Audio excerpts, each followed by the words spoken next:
Hello, hello, hello. How's everyone doing? Another week, another episode. This is Stats Over Politics. As always, I'm your host, Shaun Holko, back from a week of sickness. And I'm here with my guys, Mr. Jaevon, Toddy, Kevin Dent, for holding me down. He held it down for me last week.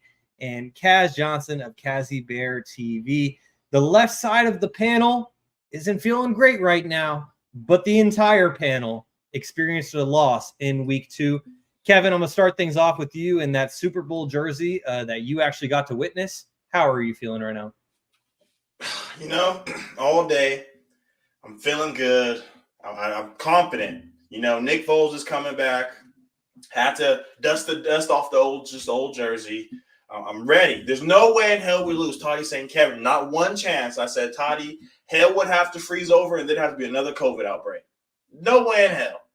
And 10 minutes ago, I'm writing my opening monologue. I was going to come on here and just be reckless. I had to delete all my notes. I was prepping since this morning. I had stats and everything, but, we'll get into it, but I'm doing great. Another week with the fellas. Sad to see the Eagles go out the way they did, but like I said, we're going to get into that later. Kaz Johnson of Kazzy Bear TV, status check. How are you doing?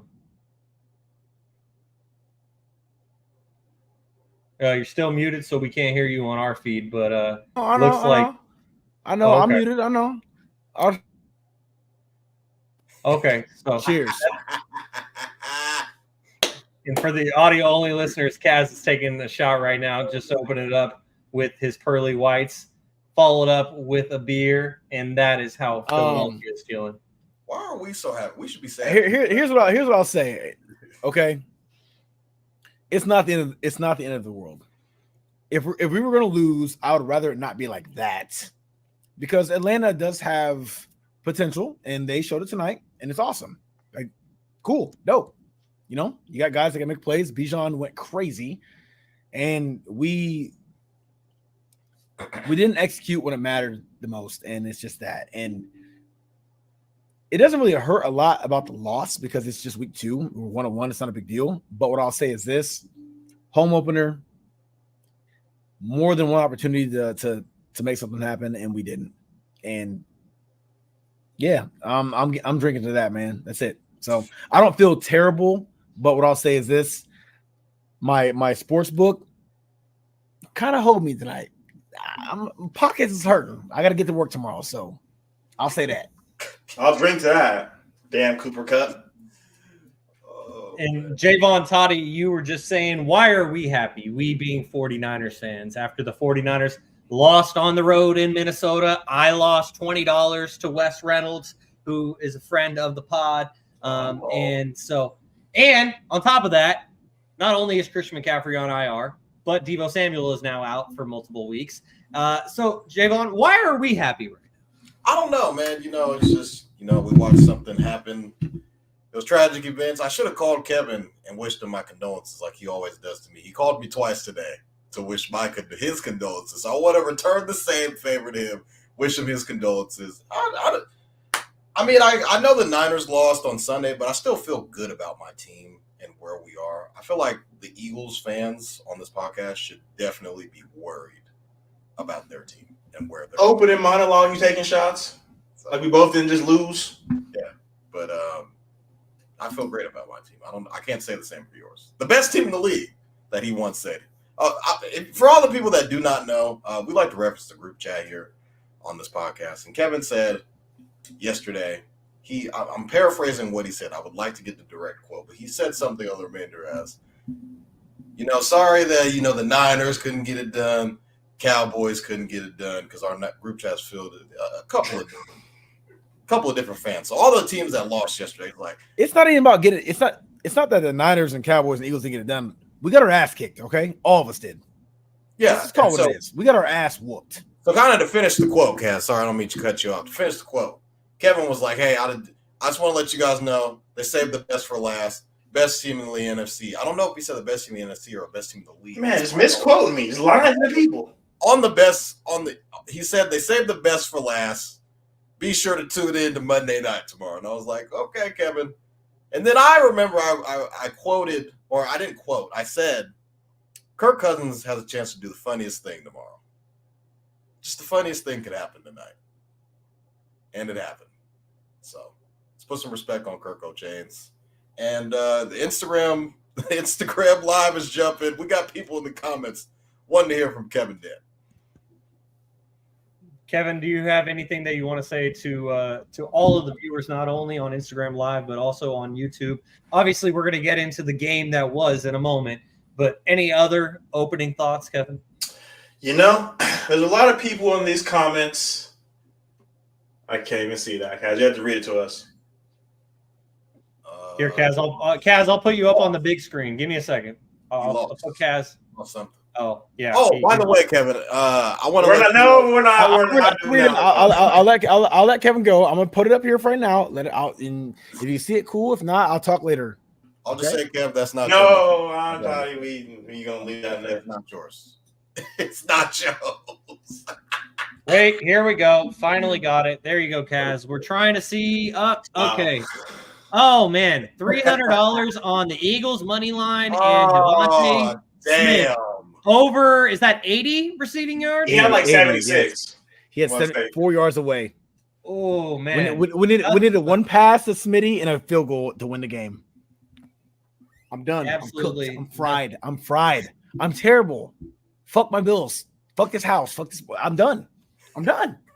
I give up. I tried, man. I wore the jersey. I tried.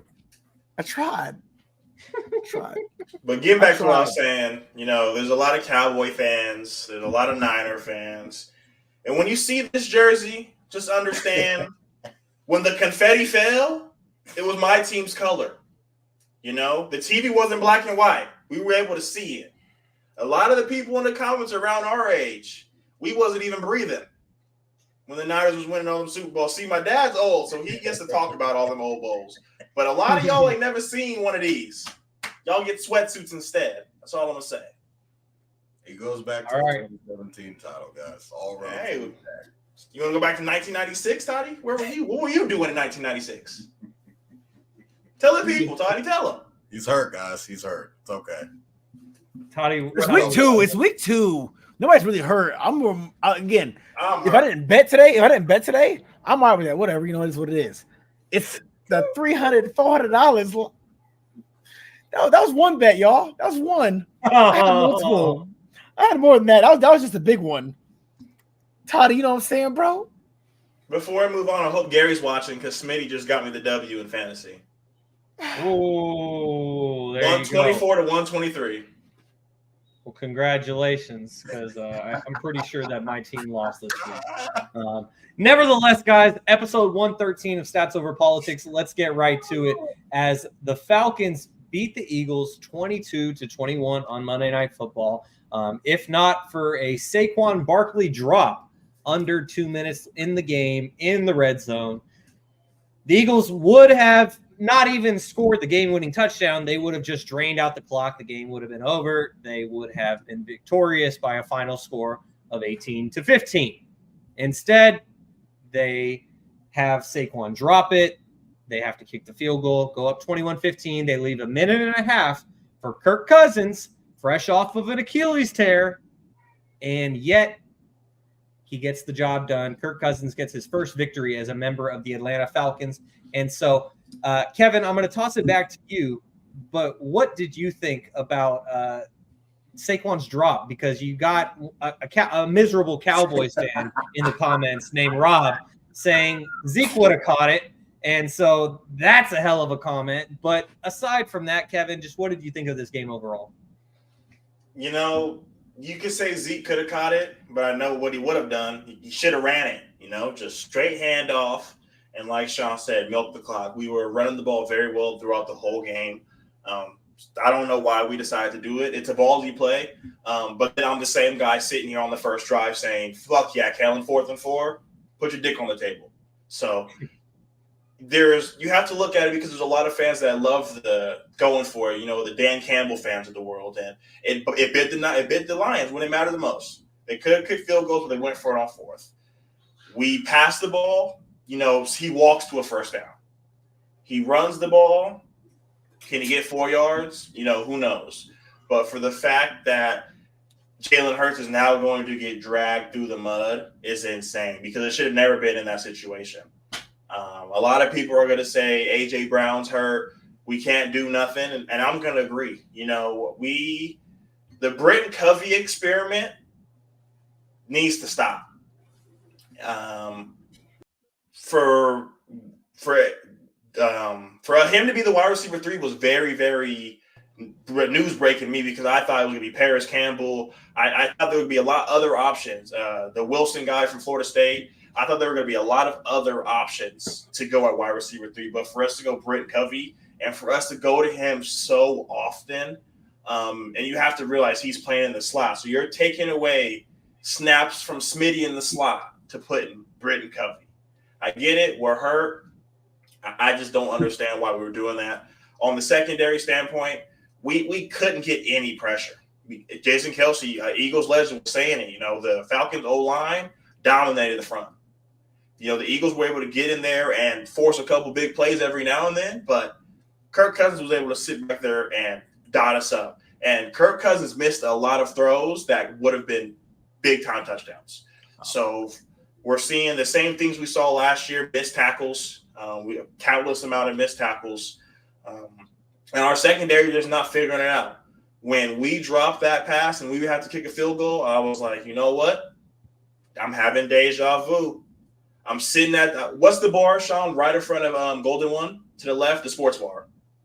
The right to the left. I mean, there is Punch Bowl Social. There's Tom's. I went to Tom's. Okay, that's brand new. Okay, so I went to Tom's. I'm sitting there, kicking field goal. Drew Lock. Seahawks fans everywhere. I'm looking to my left, looking to my right. Y'all niggas about to be. Y'all, excuse my language. Y'all dudes about to be hot. Because Drew Lock, interception, fumble. He's gonna Drew Lock. He attacks Drew Bradbury once, twice, 3 times, 4 times. 5th time is a touchdown. So we've seen this before. Why would we risk putting our defense back on the field? Our defense has, like Toddy likes to say, has not stopped the nosebleed. What made us feel confident enough to say, you know what? Go back out there. Vic fans, y'all got this. First 3 plays of the drive, Kirk doesn't even get touched. We're sitting everybody back. We're having Quinyon Mitchell, who had a great game, blew a coverage at the end for Darnell Mooney to get that touchdown and move it to the 12-yard line. There's a lot of things that I could sit here and pound my desk about and be upset about. I'm not mad at Jalen Hurts. Like I said, this should have never come down to Jalen Hurts having to lead us down the field with 40 seconds left. Saquon catches it and somersaults, backflips, 360 cartwheel into the first down. No one's there. He's just got to get it, first down, fall. Game's over. Or option B, hand the ball off and just let him run for the 4 yards and shit. If he gets 3, we're going for it.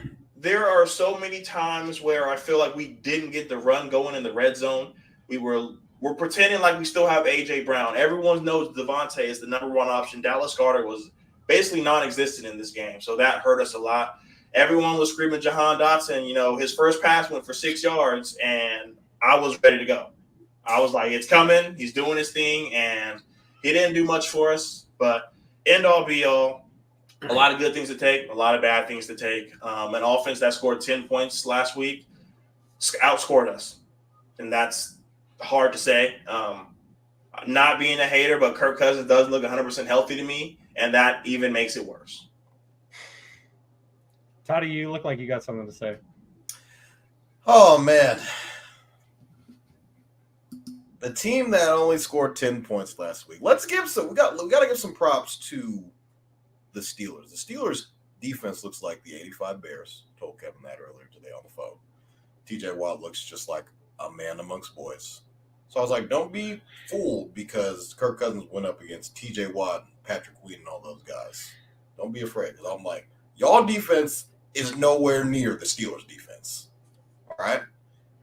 We saw a lack of pressure from that D-line. The secondary is still broken. I mean, we saw it last week in Brazil. I guess They thought since it was in a different country, things were going to come back. They weren't going to, like, guys wouldn't be running wide open, I guess, at the link. That wasn't going to happen because they were in a different country last week. Yeah, man, I thought Kirk Cousins looked poised. Usually on Monday Night Football, he's not very, he's very rattled. So I would understand why, Eagles, a lot of people were betting the Eagles. I saw 90% of the money on the Eagles. Oh, my God, Vegas. Hey, everyone on this panel picked the Eagles. Kevin made that very clear in today's graphic. Everyone. It didn't look cool with all the small heads, and I was like, everybody is fucking dope. So from now on, if we all ever do that, I feel like everybody was dope. Because I tried the forehead, and I was like, yeah, bro, this isn't going to work. So, and Toddy, I'm sorry, I don't mean to cut you off, but one thing I did want to mention as a follow-up to your comment about Kirk Cousins on Monday Night Football is Joe Buck dropped this stat at the very end of the broadcast that Kirk Cousins lost his first 9 games on Monday Night Football and has since won 4 out of 5. So he's redeemed himself. Let's go, Kirk. The Falcons paid a lot of money for this guy. The Falcons, who I was high on, I thought they would win their division, who are in the same division with the Saints. We'll talk about them a little later. But on the additions of what they did, Darnell Mooney was a guy who I've mentioned on this podcast, like, hey, let's not sleep on this guy. He's another guy that we'll kind of have to start talking about. Saw a lot of Ray McLeod today. He was getting targets for being a 49er. He was getting a lot of targets. Kyle Pitts was, he showed up wearing a fucking Randall Cunningham jersey, bro. Yeah, he was shitting on us. He was trolling us. Who did? Ray McLeod showed up wearing. He showed up wearing a Randall Cunningham jersey. Yeah. After the game, I thought it was a running back, seeing number 34. Yeah. So I just thought Kirk he looked poised, especially on that last drive. I thought he went 5 out of 6 for 70 yards on the last drive.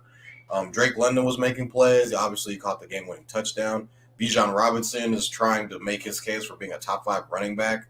I just think this Falcons team is very put together on offense now that they have a quarterback, considering last year they literally had a guy who is not on a team right now in Desmond Ridder, and you get a complete upgrade in Kirk Cousins, a guy who kind of knows what he's doing, seasoned vet, been to the playoffs, thrown for 4,000 yards, multiple seasons. So it's kind of like it's literally apples, or it's just night and day with Kirk Cousins and Desmond Ridder. And you get a new coach in Raheem Morris, who guys like Sean McVay and Kyle Shanahan have raved about on them constantly saying that he should be a head coach one day in this league.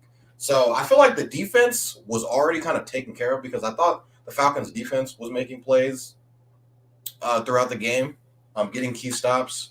But this offense had the players. They literally just needed the quarterback to plug in and just make everything go. So I think this is not something that's going to go away for the Eagles. I think the secondary is just something that they drafted, they try to get guys back, but I feel like this is something that is going to be a problem for them going down the line.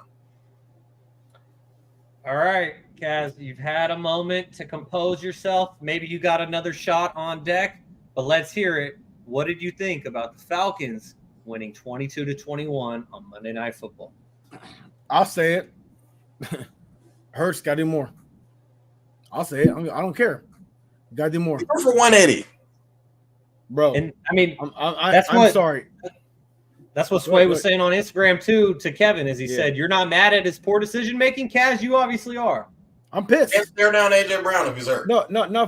First off, I understand it's not just on him, but dog, if I'm gonna consider him to be a top 5 guy, make top 5 plays, dog. As in you are the decision maker. Again, looking at total yards, passing 179 on the Philadelphia side, 233 from a fucking alien Kirk Cousins. On top of that, Bijan going for the rushing attack going for 152, but Bijan for a big part of that. They destroyed us on offense. The Atlanta Falcons on offense destroyed the Philadelphia Eagles, who have a high-powered offense. We have a top 3 O-line, so we thought, right? Who was saying in week 1 that Atlanta had a top 5 O-line? Who? Nobody. But they were saying we did, right? Because Saquon's performance. Okay? So there's that. Then you have the passing attack. 179 yards to the air. Dog, I'll take this L. I still believe my guy. But I'm not gonna make an excuse for this bullshit. Fuck that. It's year 5. Fuck that. Does AJ Brown help this team in any type of way? No. Are there different AJ results? does. AJ does. But again, I tweeted it earlier. I'm gonna say it again. If you need a team to have everything go perfectly for you to win, you're not a fucking good team. I'll say it again. If you need your team to do everything perfectly to win, you're not a good team. Good teams find a way to win out the mud, not when things get handled. You know what I'm saying? Like Saquon 150 yards rushing and 4 touchdowns, and AJ Brown 180 yards. No. Nobody does that. So I'm gonna say it. Now I'm not putting it all on Jalen Hurts. That's my guy. I think he's a great player. I think that Philadelphia has been fortunate enough for a couple of years to have your defense bail you out and give the offense opportunity to score again when we fuck up. Well, now tonight it didn't work.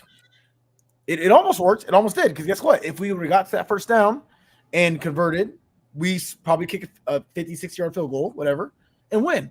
And nobody talks about this loss at all. But it didn't happen. Why? Because our offense couldn't put up shit. The numbers are right there. We had the same issue we had 2 years ago. Same problem. All these weapons, you don't know how to fucking use them. I don't think that Devonta Smith needed AJ Brown to get what he needed to do. No, I don't. I think that too much pressure was put on Jalen Hurts, and we had Saquon destroying this defense on the ground, and we stopped. What did the Falcons do? They didn't stop with Bijan. Bijan outperformed Saquon tonight. I'm not saying Bijan's a shitty running back. He's not. He's a phenomenal running back. We know that. He outperformed. Bijan, hey, he made a lot of people some money tonight. You know what I'm saying?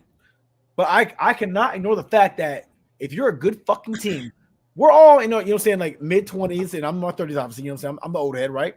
We've witnessed Tom Brady and a Peyton Manning do this shit all the time, right? Be back against the wall and come back and win games, right? If you're a top quarterback, you got to do that, bro. I'm sorry. You got to do that. You got to fucking do it, bro. You got to do it. Now, on the other end of it, again, it's not all Jalen Hurts, but at the same time, we put up fucking 22 points. 21. Look at our offense. Do we need AJ Brown to win? We need fucking 9 Pro Bowlers to win? That's not a good thing, dog.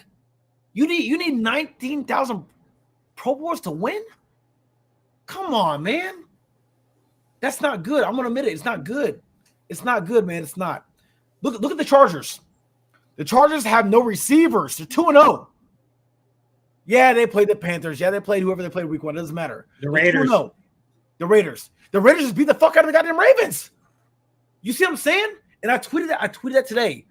Coaching matters. It matters. And Sirianni is not living to the hype. And Kellen Moore, he gets a bye. It's 1 week, whatever. But dog, 179 passing yards with the fucking franchise QB and 186 rushing yards that barely overshadowed the fucking Falcons when we had 2 prime rushers, which is Saquon and goddamn muffin Jalen Hurts. That's not good enough, dog. If Jalen Hurts was Lamar Jackson, I understand that. But we're talking about Jalen Hurts being this good passing quarterback. I'm not sold on, or I'm not saying that Jalen Hurts isn't that guy, but this game was not a good example of that. No, it was not. It was not at all. It was not. It just wasn't. I'm sorry. I'm not going to sugarcoat it. I've seen a lot of opportunities, and a lot of it's on Kellen Moore. A lot of it's on Nick Sirianni. I do understand that. But, dude, Jalen, you get drafted, okay? You ride the pine. Then second year, you replace Carson Wentz. Third year, Super Bowl. Last year, we had a fucking plummet after we won 10-1, and now it's year 5, dog. What more do we need? What? No, seriously. Pick any other fucking team and get in the same roster. What more do we fucking need? What do we need? You tell me. We're about to have some friendly fire, dog. You're going in like we lost 28-0. I mean, yeah, we can sit here and blame Jalen Hurts, but if we're gonna blame the blamer, he doesn't call the plays. True. You're gonna say Nick Sirianni's not living up to the hype. Toddy says it every week. Nick doesn't do anything. He doesn't. So because Kellen calls the pass play, we're gonna sit here and say Nick's not doing his job. Nick doesn't call plays. That's what everyone was running for, was to Nick to not call plays. So Kellen Moore calls a run play, a pass play, and 45 minutes later, we're sitting here blaming Nick Sirianni. There's a lot of blame to go around. Jalen could have checked it at the line. Kellen shouldn't have called that play. That doesn't happen. It doesn't matter what Kirk does. So you're sitting here going in on us like 3 yards changed everything. One play call changed everything, because even if we run it and we get 4 yards and we get 3, what are we going to do? We're not going to kick a field goal. We're going to push it, get the 1 yard. Right. So, I mean, it sucks. It's fresh. It just happened. We're going to be all right, Cass. No, we'll be okay. And I'm confident in that. I'm not saying the season's over. No, Kev. I'm not saying that. What I'm saying is I'm not looking at this stat line I'm looking at right now and going, we're fine. No, I'm tired of seeing bitch-ass motherfuckers like Brock Purdy. Sorry, you guys. I'm going to call it what it is. Having a field day every fucking week for a whole season, and you're Mr. Relevant. Is Jalen Hurts Mr. Relevant? No, he's not. Shit on these niggas, bro.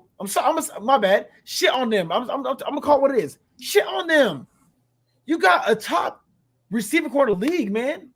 Now, granted, you're right. It is not all on him. He's not calling the plays. It's Kellen Moore, whatever, yada yada. But I'm saying, if I see another, that's 3 ints already, bro. 3 already. Okay. The only thing that makes this blow lessen is the fact that Dak threw 2 yesterday. If Dak don't do 2 yesterday, this is a problem for me. This is a problem. Because now Dak got no ints, okay, and Jalen got 3 and a loss on top of the 3. So therefore, I'm like, you know what? At the end of the game, I want to see somebody make a good play on an int, not that. That was a good play. It was just a bad fucking throw. All in all, it was just terrible. It was bad to seal the game. I can't look anywhere else and go, damn, who didn't do wrong? Smitty didn't. I will never say Smitty never ran the wrong route. I've seen what he's done since college into the pros. Smitty never runs the wrong route. Smitty will never in my life, until I see it, be the issue when it comes to a final play, ever. We can blame Kellen Moore, which is fair. But we have multiple opportunities to win that game. Does Tom Brady make the throw? Does Peyton Manning make the throw? Possibly so. And that's what I'm saying. It's week 2. Mistakes happen. It is what it is. We also didn't play preseason, so therefore we might still be working out some kinks when it comes to that. But I'm going to ride with Jalen Hurts all fucking day. I really will, because I don't think he's done or he's just a terrible quarterback. But give him that performance, 21-22, dog. We have an offense that should be put up 28 a game, no problem. Come on. You know what I'm saying? Like, no, really? What more do we need? For the sake of time, we're going to just keep going, but I'm going to let you know. My bad. No, he made the throw, Cass. Saquon didn't make the catch. That's all I'm going to do. You're right. No, that one's true. It was the one after that one. If that happens, whole different story. Yeah. Well, real quick. Oh, no, I love Hurts. I'm going to say I love Hurts. I love Schmitty. But goddamn, bro. This was just a weird one today. Toddy, quit smiling. Quit smirking. I hate it. Well, real quickly before we do move on, we have a question from one of our YouTube viewers who has also been a panelist on the show before, our friend Khalil, who says, I got a question. Were you saying this last week at Kazi? And he said this during your whole statement. But because Khalil also added, because he played just as shitty last week. And so Khalil just wants to know, were you saying this last week, Kaz? No, I'm honest, man. I wasn't saying. I said last week we were working with the Kinks, whatever, yada yada, this and that. I did say that last week. I did. I said he'll be fine. And even in my fucking week 2 picks are trash this week. My God, so bad. Yeah, me too. So fucking bad, dude. So bad, man. But regardless of that, I was like, we're gonna blow them out by like fucking. I think it's like 20 or something like that. End up losing 22-21. Like last week. I thought, bro, I was wrong. I'll say I was wrong. I was dead wrong. Jalen Hurts did not look. You know who looked good tonight? I'll tell you, Devonta Smith and Saquon. They look like some ballers tonight. Nobody else on the offense. Nobody else. I'm gonna say what it was. I'm not saying that's gonna be the whole season, but no discredit to Devonta Smith and definitely none to Saquon. Keep running the goddamn ball. They can't stop him. Why is Kenny Gainwell in the game? We've already done that for 3 years straight. We took care of Miles Sanders and DeAndre Swift, and now Saquon. Why? Feed him. To that comment, playing shitty last week is kind of insane we're going to sit here and say 278 and 33 rushing yards isn't good?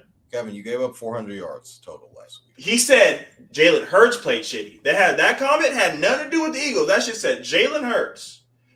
And I bet his favorite quarterback, his team, didn't put up them stats. You're going to say he played shitty because of 2 plays? That's right, Kev. Defend your quarterback. It's the truth. Hey, yo, somebody real quick in my chat said, Kruger said, looking like Matt Patricia calling defensive plays at the end. There was a lot. There was a lot. Come I on, get it. Rick. But We'll move on. We'll move on. I know for time's sake, but I'll say this, Kruger. They only put up 22. That's not a high scoring game, dog. The under hit big time. So it ain't like they just were shitting on us on offense and our defense was trash. We made plays, but our offense didn't do shit outside of Saquon and Devonta Smith for what they did. I'm sorry. Well, Kaz, when you were saying how the Eagles have all of these Pro Bowlers and they only scored 22 points, and yes, it was without A.J. Brown, and so I do think that factors into them not hitting that automatic 28 that you were alluding to. But the reason why I bring that back up is you were talking about all the Pro Bowlers the Eagles have and how they still lost.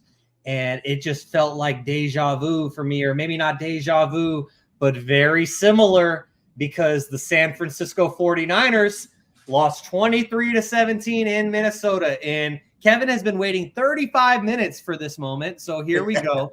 But the Vikings beat the 49ers 23-17 in Minnesota. And this game happened without Christian McCaffrey, who was placed on the injured reserve this past week with a calf/Achilles injury that obviously led to him missing week 1 against the New York Jets. That was a bit of a game time decision, late scratch. Jordan Mason basically indicated after the game, and I know you guys talked about it plenty last week, but Jordan Mason basically indicated that he had been getting ready to start that game since Friday, but the 49ers didn't release the news till Monday. Then the McCaffrey injury got worse this past week, and now he is out for at least 4 games the next 3 after Sunday's game. So anyways, all of that said, the Vikings beat the 49ers 23-17. It was the 49ers' 8th consecutive game in Minnesota that they lost, dating back to 1992. Last year on Monday Night Football, without Deebo Samuel and Trent Williams, that was not an anomaly. It just contributed to the streak. Cheers, Kaz. Enjoy this shot in honor of the Vikings. But anyways, this game felt very reminiscent to everything Kaz was saying in regard to the 49ers were missing 1 of their Pro Bowlers. Now they're going to be missing 2, but in this game, they were missing 1. And they lost 23-17 to their former backup quarterback, Sam Darnold. And, you know, Toddy, I'm just dumbfounded by this loss, because it seemed like to me, and I'll give my analysis further later on, but to me, it just seemed like the 49ers seemed to just play with their food a little bit, like, oh yeah, we can not do shit for 3 fucking quarters and then try to make a comeback, which they did late in the game. But then Sam Darnold and the Vikings basically iced it with a 6-minute drive in the 4th quarter, which led to a field goal. They go on to win the game by 6 points. But Jaevon, from your perspective as a 49ers fan, before we hear from the Eagles fans that are just waiting for their opportunity to speak on this segment, Toddy, what was the reason for this loss in Minnesota for the 8th consecutive time, but 2nd straight year? And they did it this time with Deebo Samuel, with Trent Williams. And so why did the 49ers lose this game? And I'll be right back as I'm going to use the bathroom. Yeah, no. Niners couldn't get off the field on 3rd down. I think whenever it was like 3rd and 12, 3rd and 13, 3rd and long, basically, Vikings were able to just – there's a guy running wide open in the middle of the field. We go for it on 4th down, don't get it. A couple plays later, Justin Jefferson's running for a 97-yard touchdown. I thought that was definitely a difference in the game.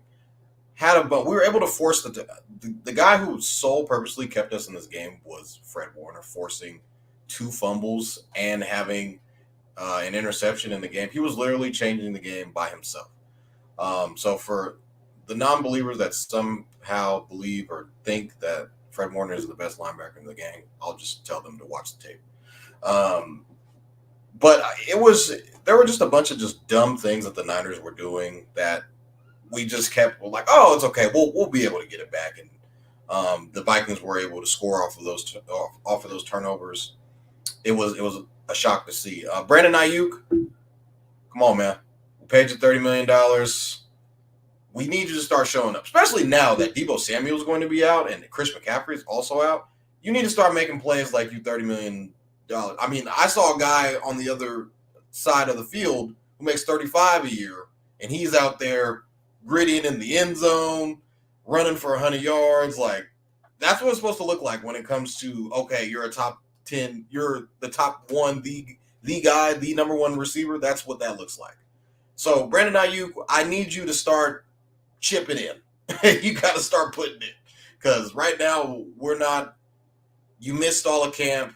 It shows, and we need you to start showing up.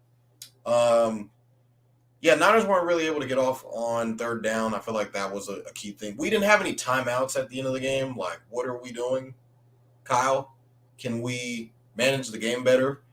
I just think there's a bunch of things that can get cleaned up over time. Obviously, we are injured. Purdy doesn't suck. He threw for 319. I mean, he was one of the top leading passers all. Yeah, Johnny, go to bat for your boy. But I just think the Niners have a bunch of things that they got to clean up. There were times where I thought Jordan Mason played really good. A lot of good things happening. We got Hufungus supposed to be coming back soon. So, I mean, we lost to Sam Darnold. He was on our team. And, it was we can't win in Minnesota for some weird reason. I don't know why. But I think this is it'll be a great bounce back opportunity going to the Rams next week on Sunday, and Levi South, as they like to call it. Got to play better. No ifs, ands, or buts, but Niners will be all right. They certainly do need to play better, and I do agree that they will be all right. But, Kevin, am I wrong? Are the 49ers in trouble right now? Because they're already missing Christian McCaffrey, the reigning, defending Offensive Player of the Year. Could have easily made a case for MVP last year, but the Offensive Player of the Year. And now they're also missing Deebo Samuel, a Pro Bowler, such a great player that they literally invented a position for him called the wide back. 49ers are missing them, and that's just the guys who are officially out, because there's probably plenty of guys who are already banged up after 2 weeks. So, Kevin, as 49ers fans, should we be concerned? Hell yeah, you should be concerned, because what did Toddy just say? You said 30 M's, right? 30. Justin Jefferson, he makes 35. He went for 133. CeeDee Lamb makes 34. He went for 90. Amon Ra, 30. 119 yards. Brandon Ayuk. Damn, it's so far down there. 43 yards? You're telling me he was catching the ball through the tree and that didn't translate? You're telling me all the sit out and all that was for what? For you to come out and do this? We have the Y back running routes. I'm seeing red zone alerts for Deebo 45. I'm like, the Niners are cooked. Deebo Samuels is running routes. Oh my goodness. There's no jet passes. There's no bubbles. There's no Jennings passes. Oh yeah, that means Brandon Ayuk is not up to speed. But we want to talk about not stopping a nosebleed. This man was getting paychecks on the 15th of the month. San Francisco 49ers. Thank you for your service, sir. You're moving on. Goes down to Minnesota. Kevin O'Connell, the best receiver in the game. Why not? Toddy told me earlier he was the third pick for a reason, Kevin. For him to go out there, 268, 2 touchdowns. There were probably what? The last 1 minute of you were like, fuck, we might lose this game. The guy to my right and to my left, what? 20, 35 minutes? Fuck. We not winning this game. Ours was taken at the end. They went into half saying, Toddy had to. It was sweating in their boots. Clown mask. Sweat. Call them clowns. Toddy said, "We ain't who we supposed to be. We out here saying this and we doing this." 2 years in a row. The last time y'all went to Minnesota and won, television was black and white. So what will change anything? And people are thinking, Kevin, you're just a hater. Sunday morning, when them picks came out, you saw the skull. Everyone else had the Niner. You saw the skull. Kevin, what made you pick them? Politics. Purdy is got a Purdy. You know? Time to put your dick on the line. Throw an interception. You know, when they needed it most. You're telling me we're gonna pay you 60 M's next year, and you're losing to your backup? The dude who used to signal in calls just beat you. Y'all flew all the way to Minnesota to play your backup and lost. Yeah, the Vikings did everything possible to lose this game. When they fumbled on the goal line, I said, God damn it, they had it. They were so close. The Niners were going to go down here, they were going to score. Yeah. But no, you go for it on fourth down, and you don't get it. So, yeah, ha-ha, Eagles. I was in my boots for 1 minute and 5 seconds. You guys were in your boots for 35 minutes. That's all I'm going to say. So the Niners should definitely be worried because they have the injuries coming up. And now, Brandon, you wanted to be the number one receiver. You wanted 30 M's. Now we're going to have to see it. Well, Khalil has not stopped despite us moving on segments, as he says, LOL, hey, Kev, my backup played better than your starting QB. And Who's Khalil a fan of? He's a Saints fan, yeah? No, he's the Packers fan that you were going nuts with in the comments. Boy, what? You packed your bags to Brazil to come back with nothing but Malik Willis. So, Packers fans, I don't want to hear none of that Packers back shit. Because A.J. Brown had Justin Jefferson begging for help. So, not Jefferson. But just sit on that L. Not Jefferson, Alexander. Sorry, Alexander, excuse me. But yeah. Sit on that L, Khalil. I know it hurts. I know you were like Toddy wearing that Atlanta Falcons cheerleader jersey tonight. It's all good. And shout out to cousin James, who says Purdy's picks were all tipped and slips. First picks were straight to the defense. Regardless of that James, comment, you said all the picks were tipped. Picks. Doesn't matter if it was tipped or thrown to him, kicked to him. Picks. It's going the other way. Well, I wanted to highlight James's comment just to give him a shout out because he sent us a photo to our fantasy group chat that him and the boys are tuned in to Stats Over Politics on the big screen and enjoying. Hey, turn up. Turn the fuck up. We appreciate you, James. Shout out to all the cousins. Big turn up. And so, yeah, it was tough for us 49ers fans, but Kaz, do you see it the same as Kevin? Or, I mean, are the 49ers going to be all right? What's your viewpoint on this loss? You guys will be fine. You'll be fine. Here's the thing.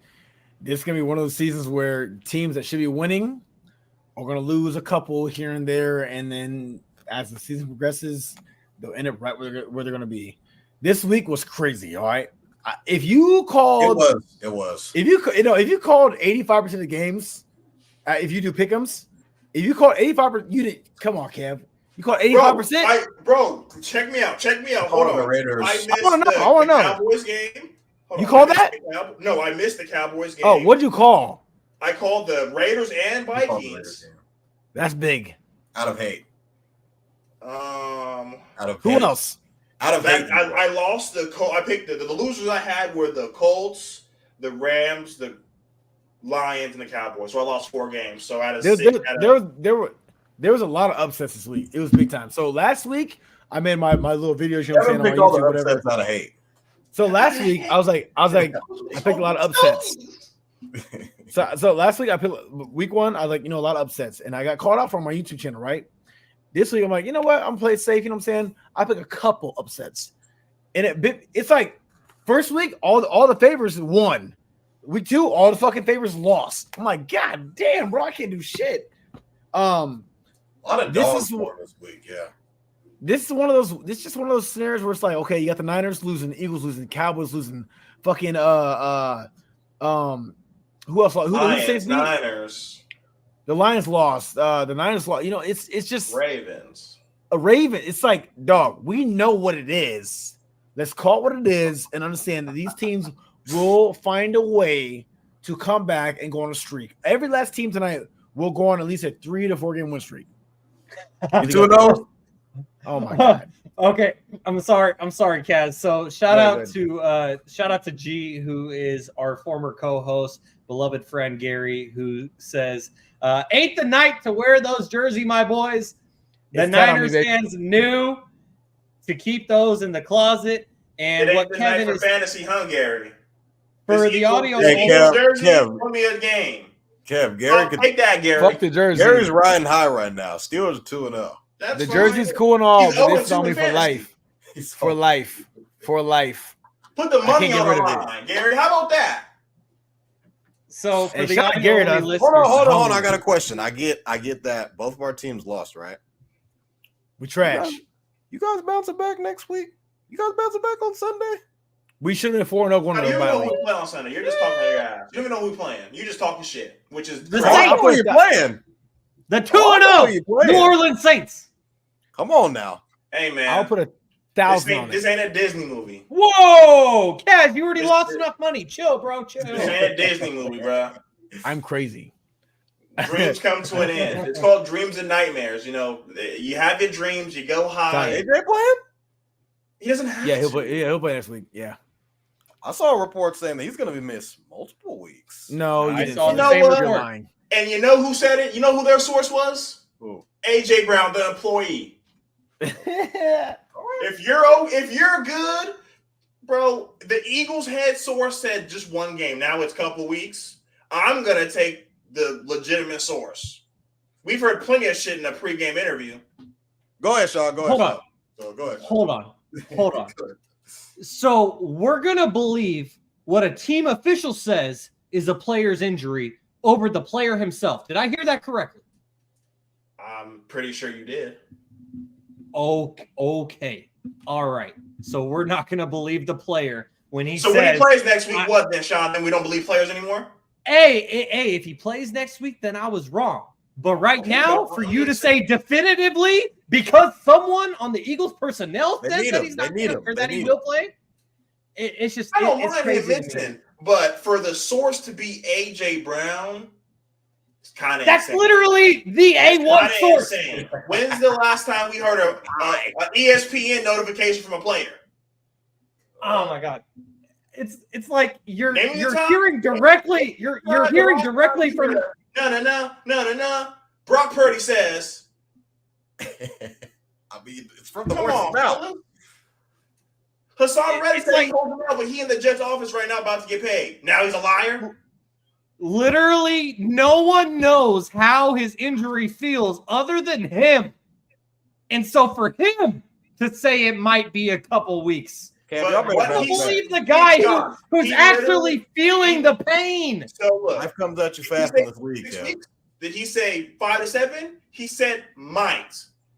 You guys are sitting here sending shit into a group chat because he said I might do something. I might hit a parlay tomorrow for $1,000, and you will never see you again.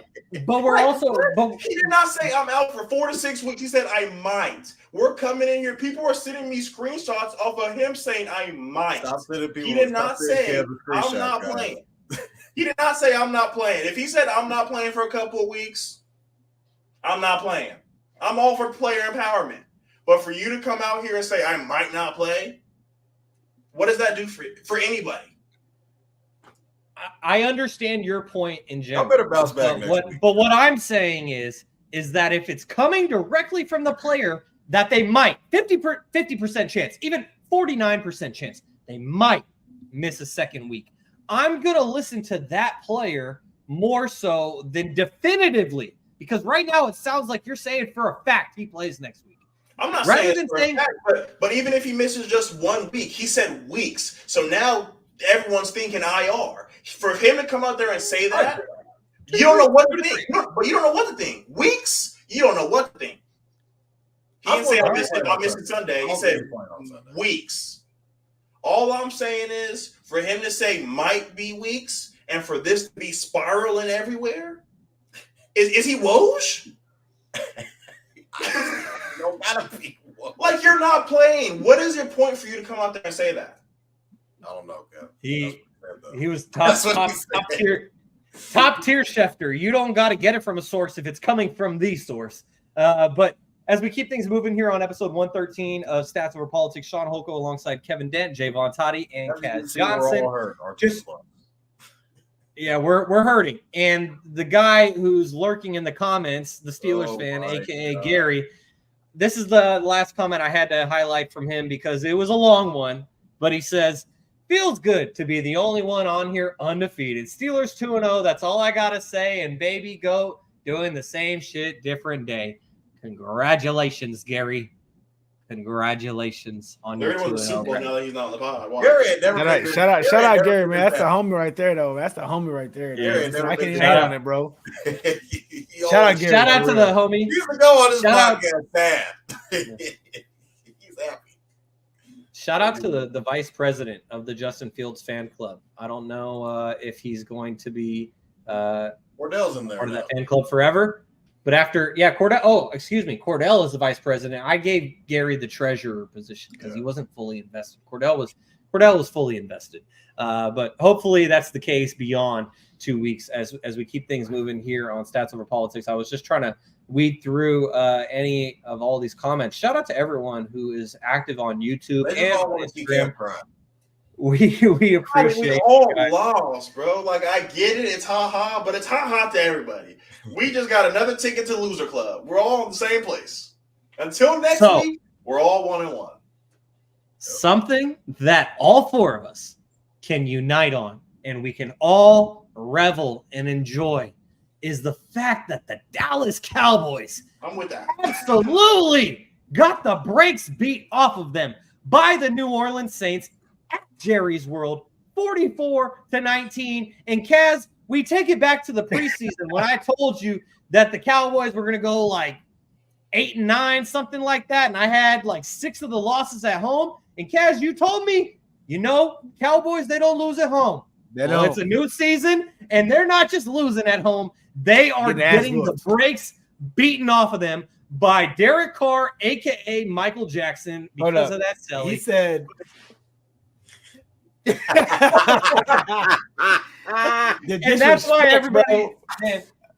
everybody has to tune in on YouTube and on Instagram Live so then they can actually see it with their own eyes and they don't just hear us describe it. But anyways, the Saints beat the Cowboys 44-19 in Dallas. So Kaz, I'm going to toss it back to you. What did you think of the game in itself? Was it more so about the Saints or was it more so about the Dallas Cowboys? We lost Kaz for a second, so I'm going to throw it to you first on this one, Kevin. Just what did you think about this game? Was it the Saints winning it, or was it the Cowboys losing? The Saints went up there and whooped that ass. Before I get into it, I'm going to come out here and beat him to the punch.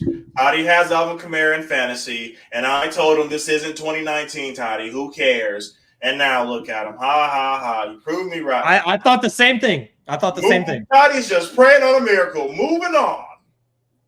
For them to give up 133 rushing yards before contact is absolutely insane.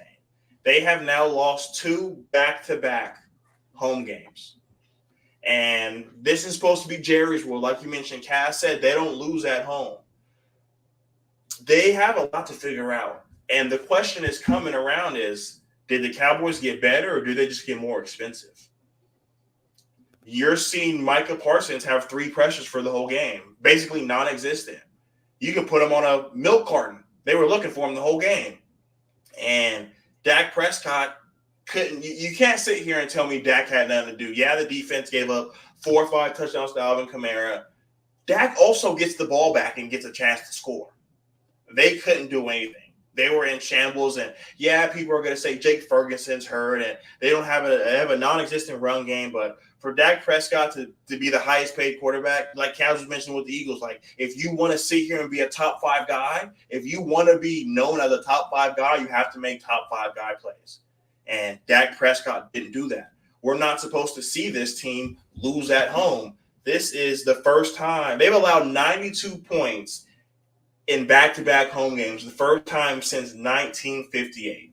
I saw that. So this is something that doesn't really happen. And like we all mentioned, we said that they don't lose at Jerry's World. For them to go undefeated last year and to now be sitting on 2 back-to-back L's where you just gave up everything. You brought in this new coach to replace Dan Quinn. His name is escaping my head. I cannot think of his name. Does anyone know his name? You said say that one more time, Kev? The Cowboys' new DC. Oh, Zimmer, Mike Zimmer. Mike Zimmer. So Hey, Mike Zimmer in but what a lot of people are saying is, what they did last week against 2 backup tackles is cute. But now that they're playing against starting level guards and tackles, they couldn't do anything. His last 2 years in Minnesota, they were 29th in defense. So it's not like they're replacing Dan Quinn, a defensive specialist, with another defensive specialist. He has struggled in his last stop. So we can sit here and say the Eagles can panic or the Niners should panic. The Cowboys should really panic because I'm going to say it again. Did they get better or did they just get more expensive? That's a great point. And so, Kaz, now I pass it off to you. Did the Cowboys get better or did they just get more expensive? Definitely got more expensive. I said before the season started, the Cowboys will take a step backwards. And first off, all credit to the Saints. Okay, I'm gonna say I'm a Derek Carr hater. I defended that motherfucker for years.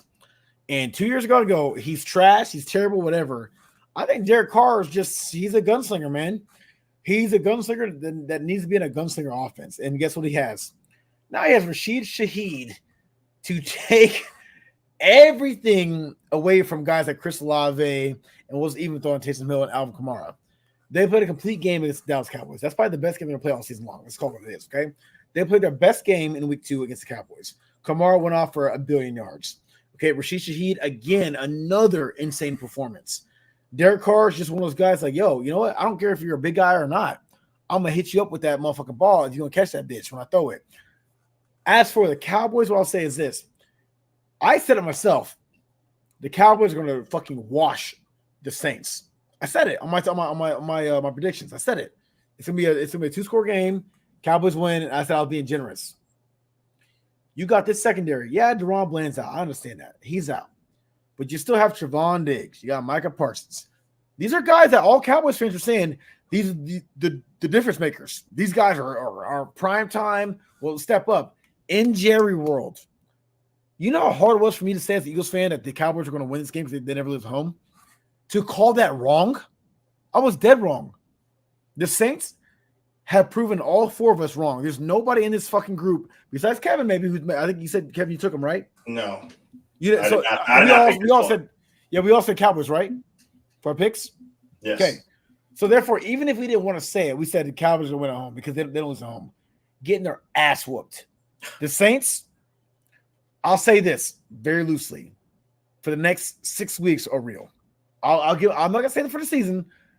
Leading into week 8, the Saints are real. They're not a joke.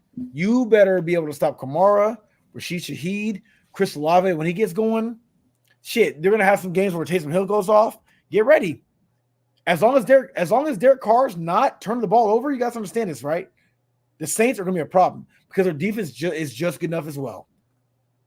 They're missing what we thought the fucking Falcons were missing with Kirk Cousins. Just a quarterback. The Saints are proving it. No, listen, we need a quarterback. Our D's great. Our guys are great. Give us a quarterback to get the job done. Derek Carr, about 5-6 years ago, was a front runner for MVP before he broke his leg. And then the rest, history changed after that. Now, he's making another surge. You never know, man. It's early. It's week 2. Things are going to change. But for right now, the Saints, they smacked the Cowboys in the fucking mouth.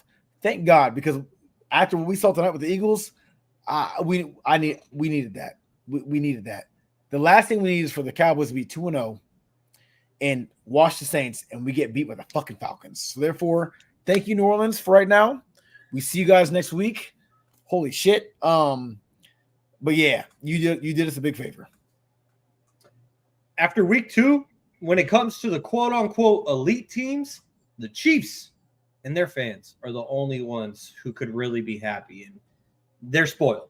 They're extremely spoiled at this point. I mean, for the last 50 years before 2020, they were not spoiled at all. But for these last 4-5 years, Chiefs and their fans have been spoiled. That's just how it is. I wouldn't say that the Raiders are also in that quote-unquote elite group, obviously. But Raiders and Chiefs fans are the only ones who are really happy after week 2. The rest of us, not so much.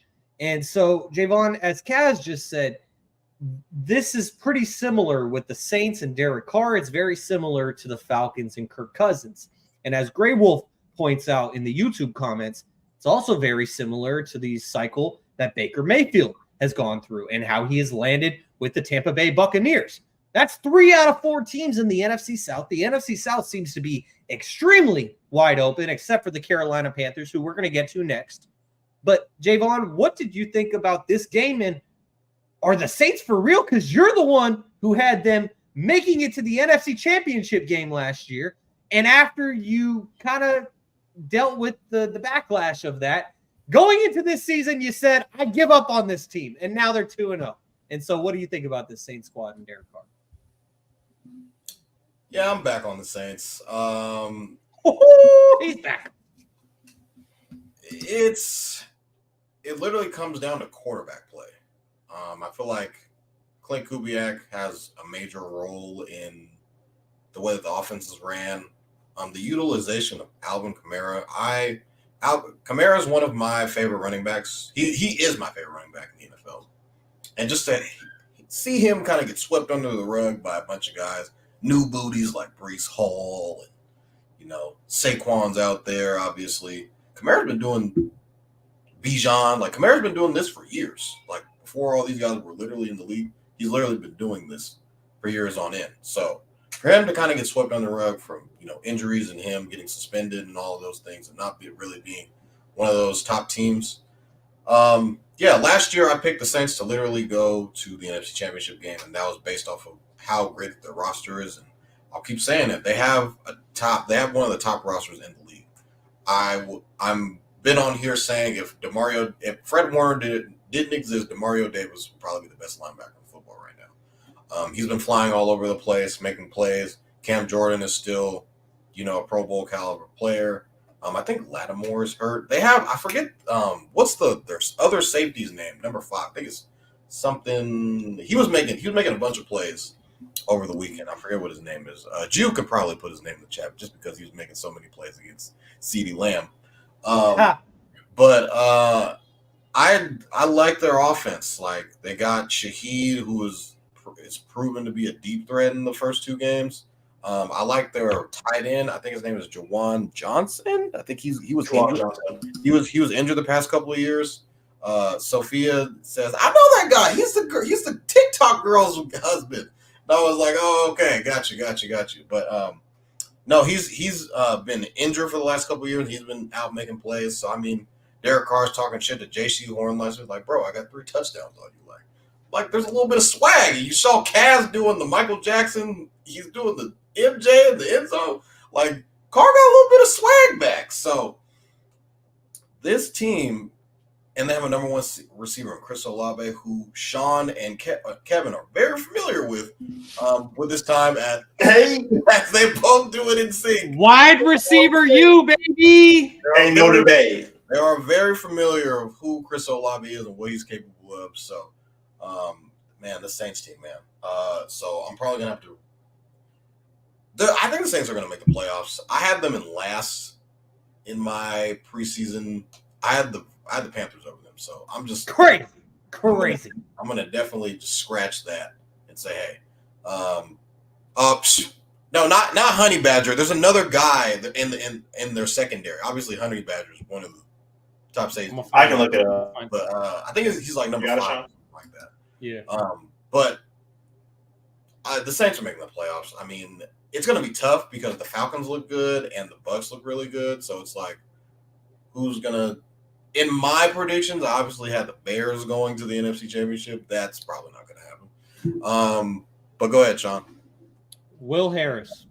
Yeah, he was making a bunch of plays in the secondary yesterday. So Gonna have to make a couple tweaks to that, but yeah, I mean, after obviously Bryce Young got benched today, so they're going backwards. But this Saints team, man, got the Eagles coming to town next week, man. Are the Saints gonna be 3-0 on Sunday? Like, legit. I guess. No siree.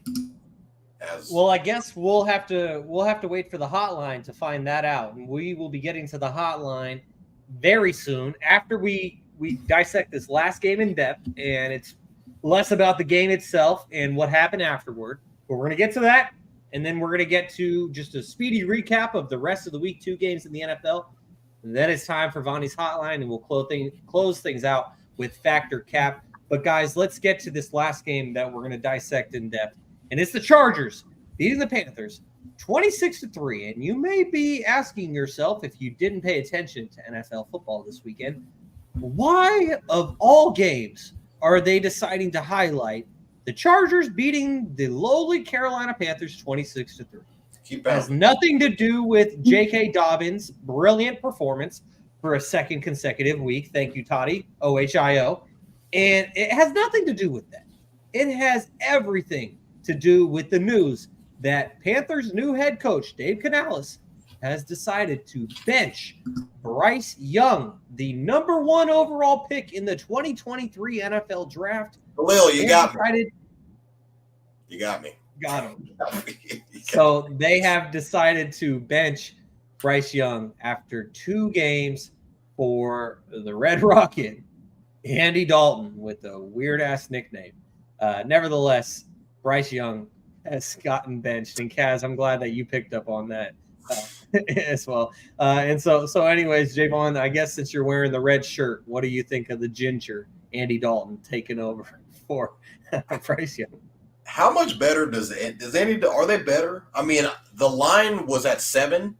They play the Raiders. They traveled to Vegas this week, and they were 6.5. They were 7-point dogs, and when they announced that Bryce Young is benched, the line moved 0.5 point, so it's 6.5 right now. So he's better. He is better. I'm sorry. He's better. He's better. Kaz he might be right. I mean, Dalton's been to playoff games. He's got some experience. I mean, Bryce, I will say the O-line is not that good. But I did see like a stat saying that there was like Bryce Young was holding the ball too long. So his processing might not be there all the way. I did also see another resurfaced clip about Tom Brady. Now I guess Tom Brady, the greatest quarterback of all time. But he was saying like when he was in college, like he had to spend a bunch of time in college. He was like the 7th stringer in college, moved all the way up to being the 3rd stringer, and then all of a sudden he's the starter. Like a lot of preparation goes into being quarterback, and he says everything now is a lot more sped up, and quarterbacks are kind of put on a pedestal now. Like, you know, guys are trying to start right away, like Caleb's starting right away, but Nick's starting right away. Like, hell, Peyton Manning came in and he has the most interceptions, I think, by a rookie ever. So, I mean, like, a lot kind of goes into being a quarterback. And he was saying that the game is slowed down, it's dumbed down a lot, and, you know, a lot kind of goes in for preparing to be a quarterback. And I feel like it's kind of a little bit wishy-washy because you see the success with some young quarterbacks, but I feel like the bust, like it's more common for a quarterback to not succeed right away versus a quarterback to succeed. Like, if you're going back to last year's draft, like CJ Stroud, out of the 4 quarterbacks that were taken, is the only guy that's like, that's showing like he won the division, got a playoff win. But that was 1 quarterback out of the 4 that were taken. So it's like, it gets kind of sticky because Anthony Richardson looks a little, and Bryce Young's getting benched. You know, Will Levis is throwing picks. And his coach screaming at him on the sideline, "What the fuck are you doing?" It's like a lot kind of goes into going quarterback, and you can't really, like Mahomes even sat a year, and that's crazy to say. And he was like, even in practice, people were like, "All right, hold on, this guy looks kind of good," but he started to kind of wait his turn. So it's very sticky with, you know, the whole Bryce Young thing. Is he done as the Panthers quarterback, I wouldn't say that, but I mean, it does not look good right now. Should some guys start gearing up and be like, hey, let's try and trade for this guy? That's a real conversation to start having now. Like, what teams out there could be like, hey, let's go get Bryce Young? Seattle. I would hate that if it works out, but I like it. Geno Smith is not the franchise guy for the next 3 to 4 years at all. It is like this. It's this year. And you can get him for cheap. You can get him for like a fourth. Hella cheap. You see what I'm saying? Yeah. He's sneaking up. You know what I'm saying? Give him guys like DK Metcalf. Tyler Lockett, some Zach Charbonnet in the backfield. Jackson you never know. You never know. It'd be a good move. If Bryce were to get traded, he has to go to an offensive guy. He can't go to Mike McDonald's Seattle. I get he has. There's not much, but okay, who's available as the offensive guy? Who? They're all taken right now. Let's call it is. Who? What team? It ain't the Patriots. We know what they are. They're all defense. Okay, they suck with that shit. All right. You got the Seahawks possibly. Who else? Kyler is gonna make a surge back in Arizona. So that's all. That's the whole NFC West right there. NFC South, you got Steichen in fucking Indianapolis. You got obviously C.J. Stroud in fucking Houston. You got Tennessee. Vrabel's not an offensive guy, and you got him Jacksonville, which is Doug Peterson is going to get fired this year. So there's nothing in the South. AFC South. What else? Well, everyone else taken care of. Obviously, it's not working out in the NFC South. And while we're on this topic, let's just take a look too at who the Panthers' previous quarterbacks have been. Sam Darnold, after a stop in Carolina, goes to San Francisco, has a year to rebuild his career, get him a new deal. He goes to Minnesota. We see him thriving. We look at Baker Mayfield. When he got sent off to Carolina before his brief stop in LA or LA, yep. Yeah. So Baker Mayfield left for dead in Carolina. And so even Matt Rule, the former head coach of the Carolina Panthers, has gone on and he's built a fucking program at Nebraska with Dylan Raiola, a.k.a. the Patrick Mahomes wannabe. And so it seems to be a Panthers problem with David Tepper. But, Kaz, you were saying just a moment ago that Andy Dalton right now is better than Bryce Young. And so it sounds like to me that this was the right move. So where do the Panthers go from here, and where does Bryce Young go from here? Unfortunately, I think the Panthers have to just take that fucking – honestly, okay, the Panthers need to do what the Bears should have done a long time ago with Justin Fields. Just let it go, dog. Let it go. I was a Fields believer. I was pro get Marvin Harrison Jr. You know what I'm saying? You just got Keenan Allen. You got DJ Moore. Keep Justin Fields for cheap. You know what I'm saying? Get Marvin Harrison Jr. and just ride out in Chicago with their offense. I could still be right on that. I might be wrong. I don't really know. But I think the Panthers, bro, we've seen enough, dude. I get it. It's only year 2. 18 games. He looks bad, dog. I'm talking. There's been not one game. I've been like, oh, wait a minute. I haven't seen one. There's not been one wait a minute game, bro. Not one. It's been nothing but just damn. Damn.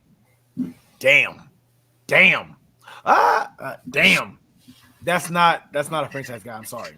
Yeah, I'm not saying Bryce doesn't have the talent. What I'm saying is he's not on the right team. And I say that very loosely because I get it. You hire OCs, you hire, head coaches, whatever. But at the end of the day, you got to understand, bro. These CEOs and GMs, they definitely make a lot of calls. They really do. And people don't understand that.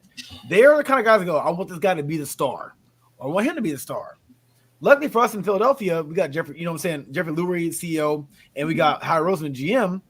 They're very in tune with just get a coach to make it make sense. Sirianni might be the guy, maybe it's not. It is what it is. But we can tell you one thing: we're gonna get guys in Philadelphia all day. We're gonna get them guys. So therefore, it is what it is.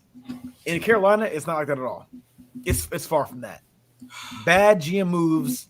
The franchise is already a poverty franchise. They've had one surge in my entire lifetime as old head. To where I've seen them do shit outside of Jake Delhomme back in 2002, 2003, something like that. And then Cam Newton. That's not shit, bro. That's nothing. That's nothing compared to witnessing 7 rings from Tom Brady and a couple rings from Ben Roethlisberger, and and on the NFC side, the Giants and goddamn, fucking the Niners, making a surge and getting a couple Super Bowls, and also Mahomes in the AFC.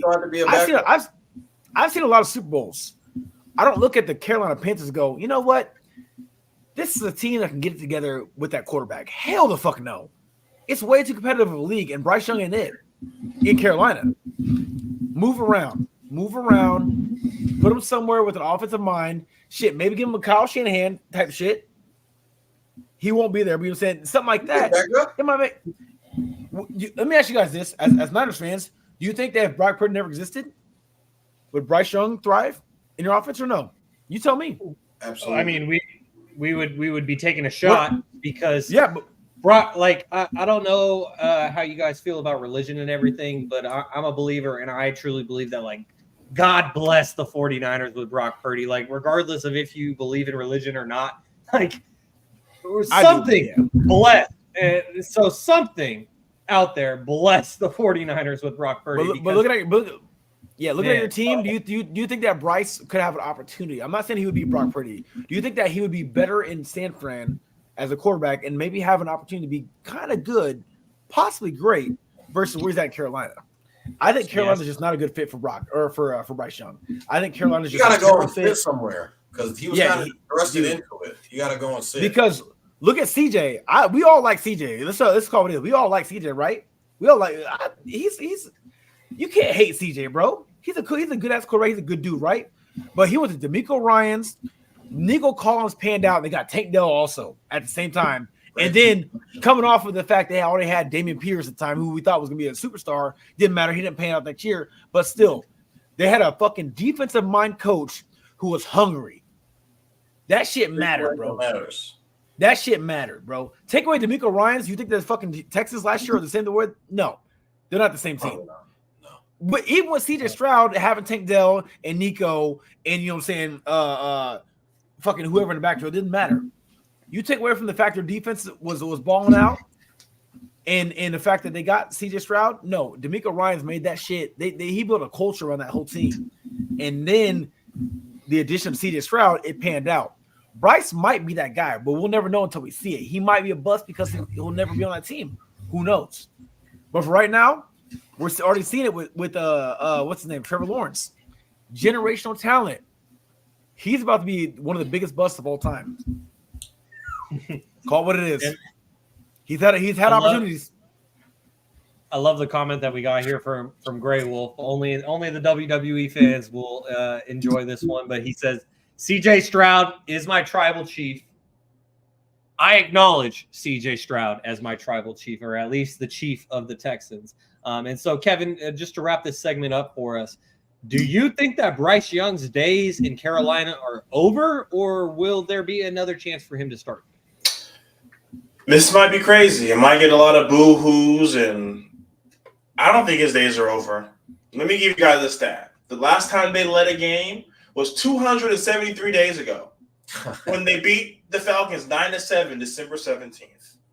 Yeah, I get it. Everyone wants to post that Sam Darnold and Baker Mayfield are thriving outside of Carolina.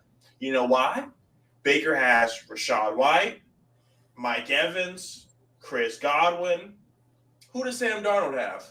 Justin Jefferson, TJ Hawkinson, Aaron Jones, Jordan Addison. Who does my man have? Bryce. Who does Bryce Young have? Chuba Hubbard, Adam Thielen, Deontay Johnson, and Xavier Legette. I get it. Very weird. He's looking bad. What do they have around him? They have nothing around him to support him to be good. We talked about it with CJ Stroud. They are going all in, putting around a rookie quarterback, giving him the weapons to succeed. No one's sitting here saying Caleb Williams should be benched. I get it. They both had one game under 100 yards receiving. What did Caleb do Sunday night? 2 picks, 174 yards. What did Bryce do? 161 yards, 2 picks. Caleb Williams should be 0-2 if it's not for Will Levis and his mayonnaise. Let's just call it what it is. He's 0-2 in the same spot as Bryce Young, and we're going to sit here and say Bryce Young needs to be stripped when the weapons room, we were talking about this was the best weapons room for a rookie all time. All time. And because he threw 11 more yards, he gets to keep his job.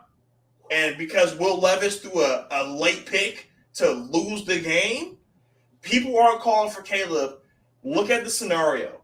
Look at what happens when quarterbacks do outside of Carolina. If your name's not Cam Newton, maybe Carolina's just not for you.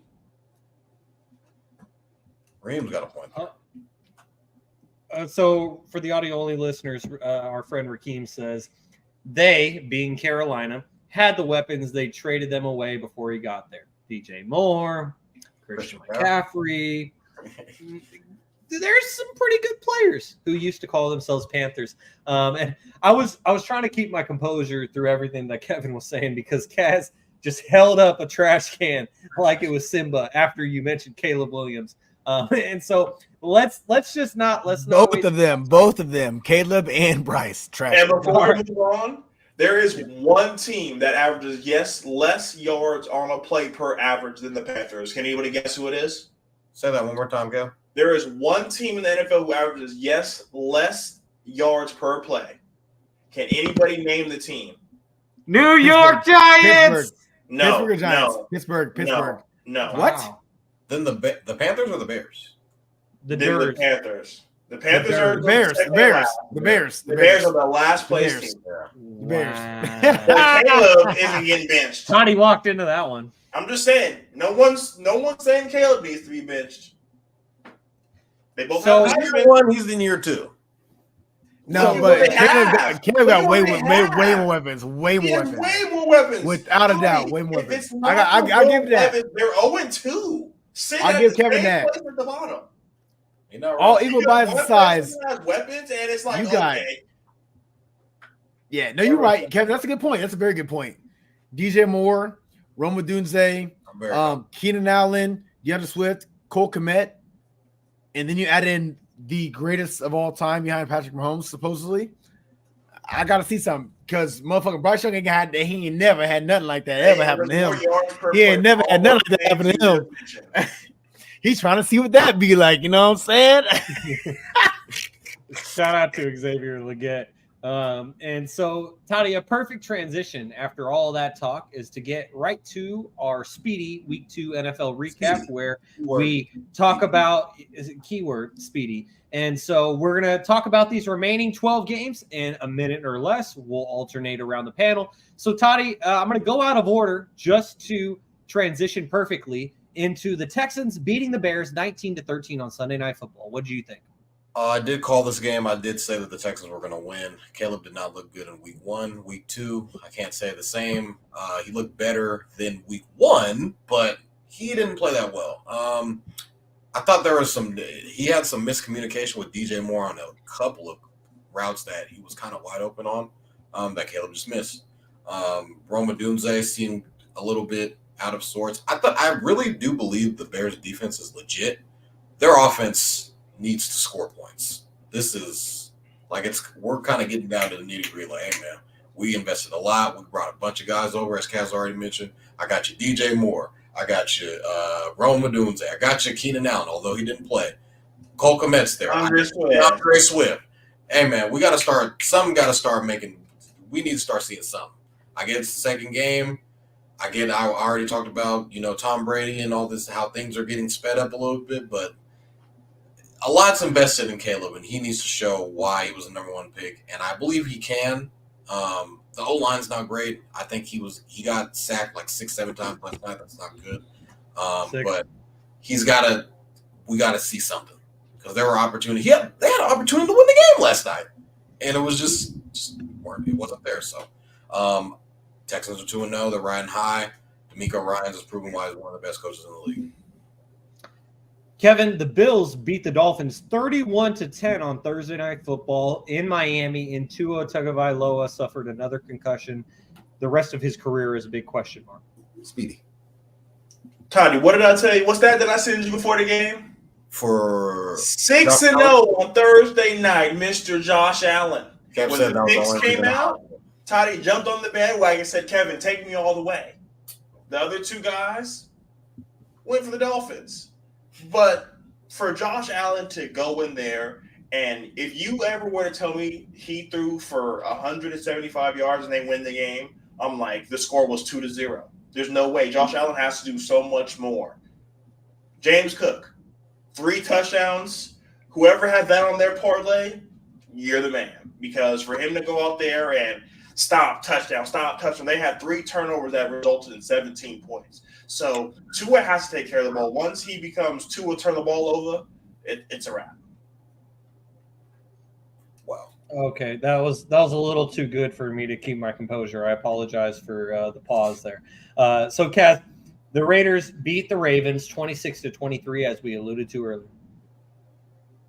Man, shout out my boy, you know what I'm saying, Devontae Adams, bro. They counted my boy out, dog. That game, 9 times out of 10 goes in the Ravens' favor. Lamar, just like many very good teams in week 2, didn't rise to the occasion. They just didn't. It is what it is. It's early in the season. The Ravens will be fine, but they lost a stinker to the Raiders, and I mean, the Raiders simply capitalized. I mean, it's weird because it's like you look at this matchup and were they 9.5-point favors at home against the Raiders, who are supposed to be not good. It's just one of those games where it's like these things happen, man. It happens. It's any given Sunday, and it was this Sunday for the Raiders. Won't happen like this again for the Raiders for a very long time, but it happened against the Ravens. And when it comes to you being heavily favored at home, you got to show up and handle business and just go the fuck home. And the Ravens didn't do that. From what I saw, the Ravens still struggled everywhere on offense, putting the team on Lamar Jackson's back, and they need more than just that because the Raiders were making plays on defense and then moving the ball on offense by just giving the ball to Devontae Adams, who was the best player out of both offenses when it came to that game. So the Raiders took advantage of that, and they won. I wouldn't say we would be surprised, but when the Ravens don't show up, that's what happens. So good win for the Raiders. Ravens will be fine. They're 0-2. They might go on a streak here soon. So Kevin was the only person to pick this game right. I just wanted to make sure everyone knew that. I told you we were smoking stogies. I told y'all. Y'all told me I was crazy. Great job. No one cares. Proud of you, Kevin. Shaun Proud does. of you. He's not for me. Forget you, Toddy. Hey, I'm proud of you, Kevin. We'll see if you get that regular season title like Gary did last year, only to blow it in the playoffs. So Undefeated on Thursday night. and I am winless. I am winless on Thursday night. But Toddy, the Browns beat the Jaguars 18-13.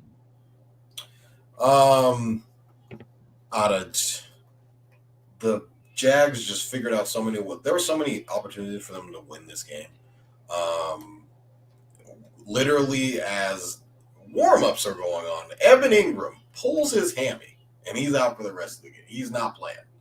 So that's great. I mean, I guess you could say Deshaun Watson looked better in this game, but I mean, this game kind of felt like somebody had to win it, and the Browns just ended up being on that side, and they're 1-1, and I guess they're competing for second place in their division.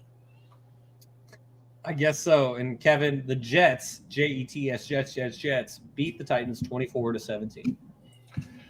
You know, I was talking about Mr. Mayonnaise and his turnover, and he yet again, with a chance to put the game away, decides to pitch the ball backwards to his running back instead of just taking the sack and taking the cross. Will Levis is going to be the downfall of this team. I know it was a lot of good games last year, and, you know, Toddy and I he has thrown over Tannehill. He needs to be the guy, and, you know, it doesn't work for everybody. Putting the young guy out there doesn't work for everybody. I am baffled that this happened again because they had him on the books. They could have beat this Jets. They could have came out of this game 1-0 or 1-1. But the Jets, Breece Hall got going. I think his name is Brandon Allen. He is the Wisconsin running back. I remember him vividly, all the Big Ten games that I've seen him just go nuts. So to see him do it on the next level. 20 years old. because it was the oldest player throwing to the youngest player, and Aaron Rodgers when he threw the pass and touchdown to him. But I really need this Garrett Wilson and Aaron Rodgers to get going. We saw that with Devontae Adams, he would just go to him constantly, and for Garrett Wilson to have 56 yards. It's good enough to beat the Titans, but down the stretch, it might be hard. And with their latest injury with Jermaine Johnson III tearing his Achilles, Hassan Reddick, here's your blank check, sir. We'll see you at practice on Monday. We ain't got another choice. Yep, that's how it's been, and it'll be interesting to see how the Jets continue to treat Garrett Wilson, because even though everyone knew that Aaron Rodgers was going to Devontae Adams, they couldn't stop it because they had that kind of chemistry. And so we'll see if Wilson and Rodgers can develop that. But Kaz, the Seahawks go to the East Coast and they beat the Patriots 23-20 in overtime. Yeah, this is one of those games where I took the Patriots to win. After seeing what the Patriots did week 1, I was like, you know what? Let me put my bias aside and just assume the Patriots defense is legit. Even though they don't have really an offense, I think that, at home they can get this win, and it came down to overtime, last second kick. I was almost right, but I mean, Seattle won, and the fact that I picked the Patriots to win, like barely, I think I picked the Patriots to win. I picked the Patriots to what the hell's the game at? Oh, sorry, to win by 3. I had 16-13 against Seattle. It was within that range, and it just came down to a field goal for Seattle to win. I'm not mad at it. I think the Patriots is going to be that annoying team like they have been in the past to beat really, really good teams when they have no business beating them, messing up playoff potential and stuff like that. So shout out to the Pats for fighting, man. I mean, you're 1-1, and you're proving to the rest of the league already early on that you're not going to just do what I thought they were going to do early. We had our previous shows, and I said the Patriots are going to win like 2 or 3 games. No, they might win about 4 or 5, if not 6. So, I mean, New England, you guys with Jacoby Brissett have a defense and a guy in the backfield that's Ramondre Stevenson, more than willing and able to win you a game as long as your defense shows up and the play calling is right. So I'm not surprised that the Seahawks won, but at the same time, Patriots played a good game. So it is what it is. Throw it to Jalen Polk. Yeah. Seriously. And Toddy, I'm sorry, because someone has to talk about this stinker from the NFC least, but the Commanders beat the Giants 21-18. I started Jaden Daniels in my fantasy because I saw somebody, a guru guy, because, this is only my first year playing the fantasy, was saying, hey. Second year. It's your second. This is really my first real year drafting. But they were like, hey, start Jaden Daniels over Mahomes and over Lamar. And I was like, God, let me take a swing at it. And I did too. It is what it is. But I thought Jaden Daniels looked all right. The kicker for the Giants got hurt, apparently, and they knew about it and still decided not to pick up a kicker. And they were unable to use their kicker for extra points. For regular kicks, so the Giants were kind of fucked from the beginning, I guess, because he got hurt on the opening kickoff. So they didn't have a kicker the whole game, and I guess kickers are important. So Daniel Jones still isn't good, ladies and gentlemen. We'll see how long this lasts. I did see a stat that Bryce Young got 18 games. This is Daniel Jones' 65th game starting in the NFL. So take that for what you will. He did win a playoff game, though. So there were some good times there. And Kevin, shout out to Khalil because the Packers beat the Colts 16-10. I will fucking scream this from the rooftop. Anthony Richardson is just a running back. My man cannot do anything intermediate. There are no 10 to 15. There's no check downs. If it's not 70 yards, he don't want it. And it's becoming embarrassing at this point because they had a chance at the end of the game to still win. Yeah. For him to play that bad and for them to still say a touchdown wins this game is embarrassing. for Jonathan Taylor, for him to get them going, for them to have a Michael Pittman, Alex Pierce, Adonian Mitchell. They have all the weapons around him to be successful, but he's missing simple out routes. This team is going to go as far as Anthony Richardson takes them. Because without a quarterback, we all know we've all had a season or a couple games without a quarterback. It sucks. So if you don't have a quarterback, it's going to be hard to win games. But the Packers, for them to be able to win this game with Malik Willis, you can tell that the game plan was simple. Don't fuck this up. Screen here. You don't got nothing. Run. Josh Jacobs, you're going to carry this pill 25 times and you're going to fucking like it, regardless.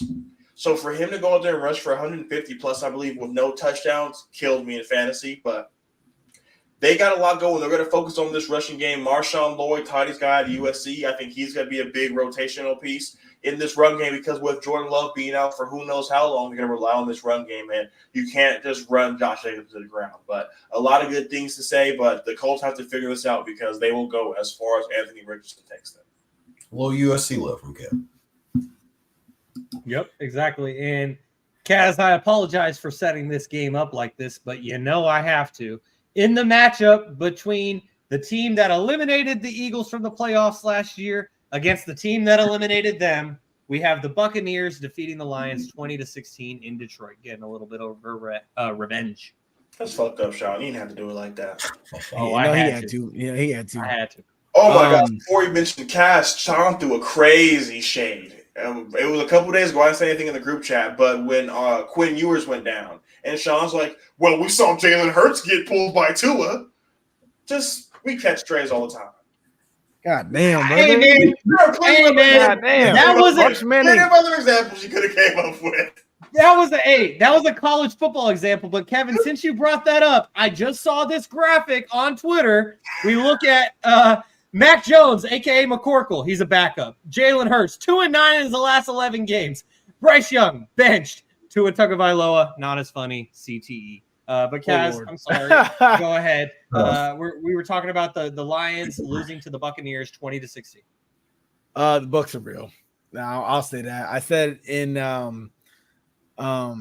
I said on Twitter, I said, man, actually with my weekly picks, I said, is Baker Mayfield a good quarterback? Are the Bucs real? Is Rashad Wright a top running back? Well, entering week 3 now, I would say all those things are true. Baker is a good quarterback. Rashad White's a good running back, and the Buccaneers are a good fucking team, and they're well coached. Mike Evans was a ghost in this game. What's up? Mike Evans was a ghost in this game. Yes, and they still won. That's crazy. Yeah. Okay. You go to the fucking Detroit, who was just in a nail-biter of a game to go to the fucking Super Bowl last year, and you win without your best fucking guy on offense making any splash. The Buccaneers have something special going on for them right now. If they're not heavily favored, they should be heavily favored to win the NFC South. And even though Derek Carr and the Saints are looking really good, I don't foresee the Saints continuing doing what they're doing when it comes to away games. Now, granted, the Saints did just win in Jerry World somehow, some way. But I said in the beginning of the year, Dallas is not the same Dallas they were 2, 3, 4, or 5 years ago. They took a step back. So therefore, they showed up and punched them in the mouth, and the Saints have a good offense. Let's just call it what it is. They have a good, solid offense. They have guys everywhere, and Derek Carr's going to let it sling. It is what it is. As for the Bucs have had the same receiving core for how many years now? 3 or 4. Yeah, you know what I'm saying? And then Baker Mayfield just got there 2 years ago. It ain't like they had a notable quarterback that's been there for a long ass time. It's not the case. But right now we got to call it what it is. The Bucs are a good team. Baker Mayfield is a very competent quarterback. It's not we can call him a good quarterback. He knows what he's doing. He's a veteran now. This ain't new to him. He knows the speed of the game. He's not scared. There's no more nerves. Baker Mayfield as a I would say hater, not that I hate him in real life, you know what I'm saying, but like as someone who doubted him, it's proving me wrong. You go to Detroit, handle business, now you're 2-0. Oh yeah. It was unexpected, but when it happened after watching the game, I was like, I get it. The Bucs are real. Point blank period. The Bucs are real. So good one by the Bucs. They didn't have to put up 35, 45 points to win this game. No, their defense stepped up and they got enough plays done on offense to win a game. And that's the recipe to having a good team right there. We saw it tonight with Philadelphia, where we're questioning a lot of shit. Where it's like, low scoring game, nothing crazy. Who can secure the game when it comes down to the wire? Well, the Bucs did it again. So Bucs are a good team. Baker Mayfield is a good quarterback. I'm gonna say it till I can't anymore. Podfather, I apologize because the rotation has brought you another stinker. This one courtesy of the NFC Best, as the Cardinals beat the Rams 41-10. Marvin Harrison Jr. has arrived. I never said he wasn't good, guys. I just thought that Malik Neighbors, who also did have a monster game, they just lost,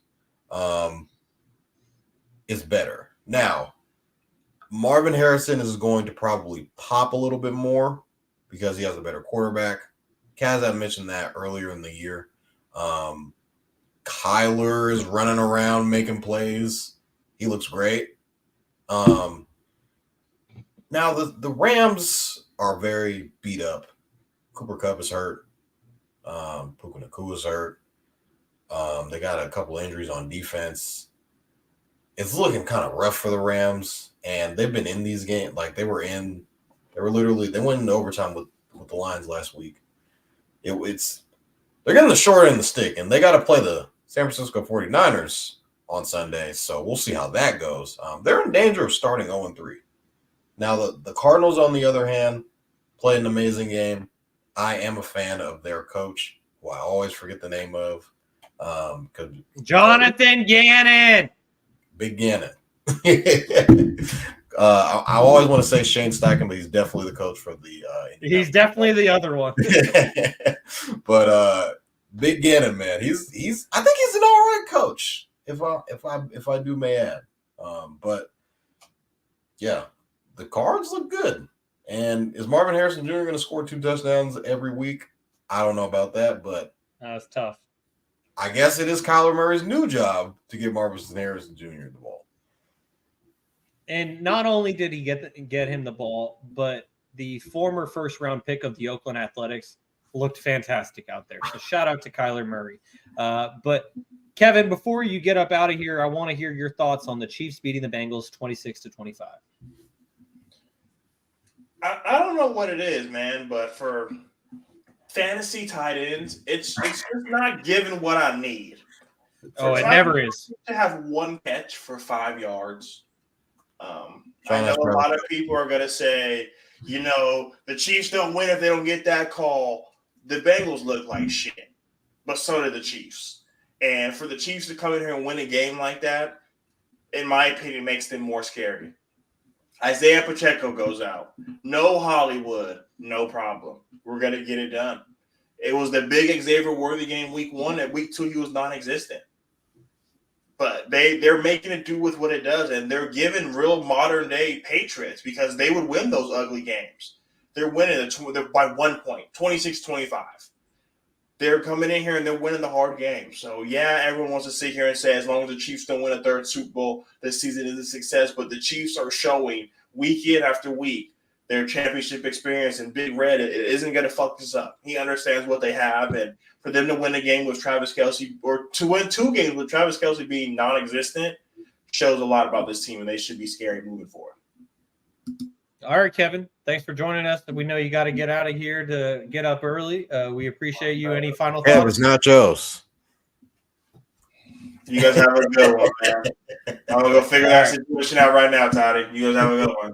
All right, so we'll see Kevin again next week. Kaz, if you could close us out with the final game of the speedy Week 2 NFL recap before we close out this episode with Vonny's Hotline.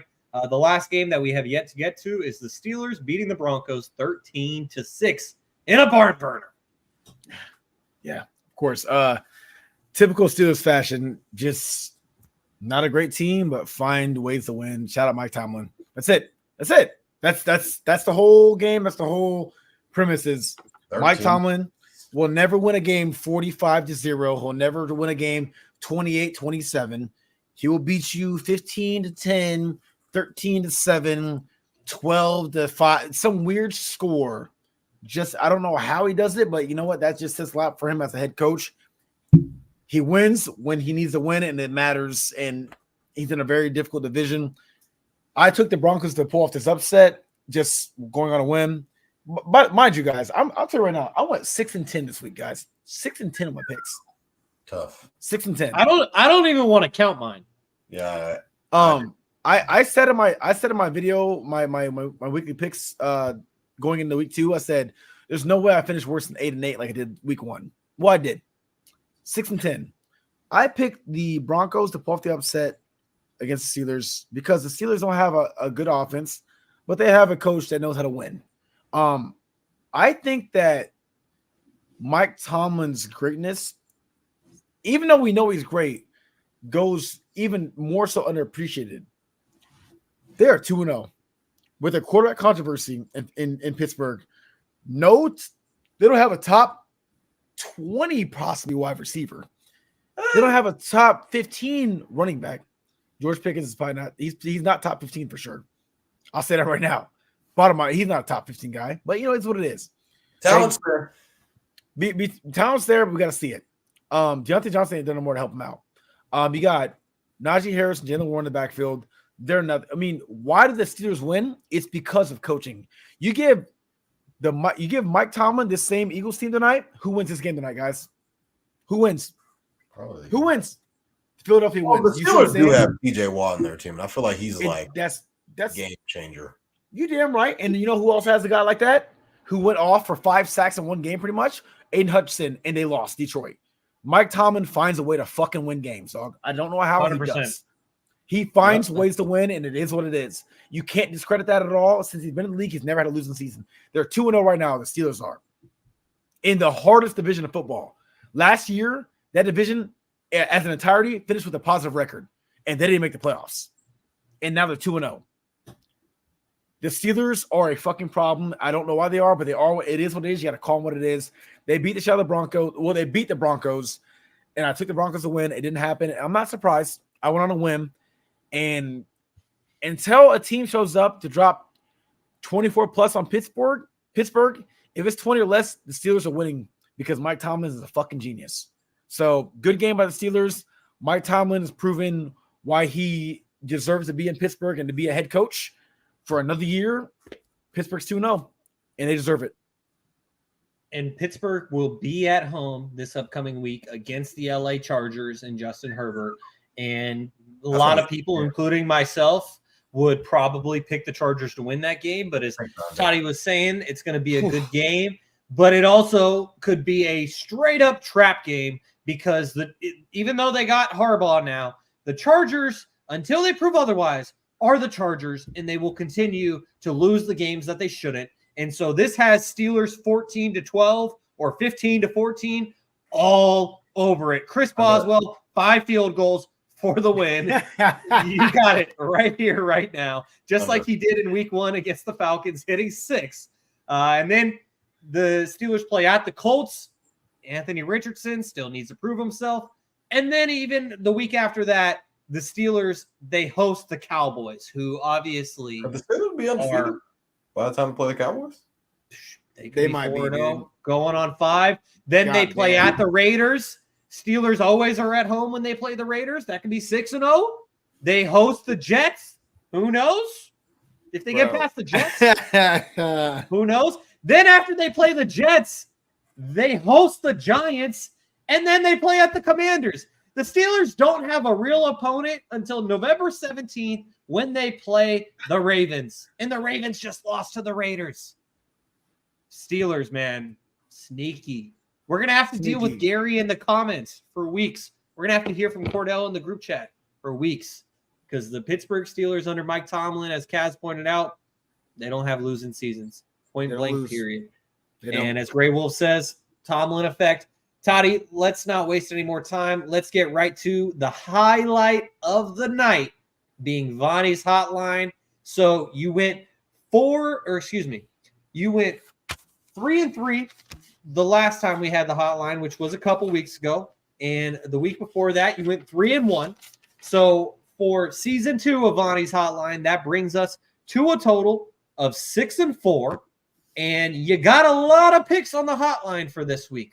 So let's hear it, starting with college, then getting to the NFL. Let's hear this week's hotline, as you said, it's 6-4 thus far. Okay, I'm gonna try and make this quick. We're letting the chopper spray this weekend. We're just letting it loose. A lot of good college football, a lot of good NFL. Starting on Friday, we're gonna go to Nebraska in Lincoln, Nebraska. We got the Mahomes kid that everyone's talking about. He's a clone. He's pissing me off. Hey man, kick a play. That's all I got. I'm saying, I'm not a college guy, but I've been looking. Yeah. I'm like, this guy's kick a play. So they got Illinois coming to town. They are 9.5 point favorites. I'm definitely going to take them on the spread.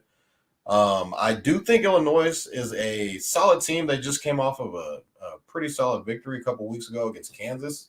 Not sure how good Kansas is because they did just lose to the UNLV this past Friday. But I like Nebraska at home. It's a Friday night game, so it might be a little bit weirder. But I do see Nebraska winning and covering the spread. A couple weeks ago, they beat Colorado. Their spread was like 6.5, and they beat the brakes off them. So I think Illinois is better than Colorado. So I would assume the game would be a little bit closer. But Vegas and a lot of people are kind of up on Nebraska now because they've been winning the past couple of weeks, and they got a real quarterback. So I do like the Cornhuskers by 9.5. We're going to travel to the Big House in Michigan. USC is going to play Michigan. They're going on the road. Today, they just announced that Alex Orji is going to be the quarterback, the new starting quarterback. I'm not sure how much better he is than Davis Warren. I do think USC is coming off of a bye. The way that they looked in that LSU game and the game against Utah State, now it is against Utah State, offense looks really comfortable. And the defense is just miles ahead of what it used to be. The quarterback situation is definitely concerning for Michigan. Their lack of ability to score points. That's why I'm taking the Trojans -6 here.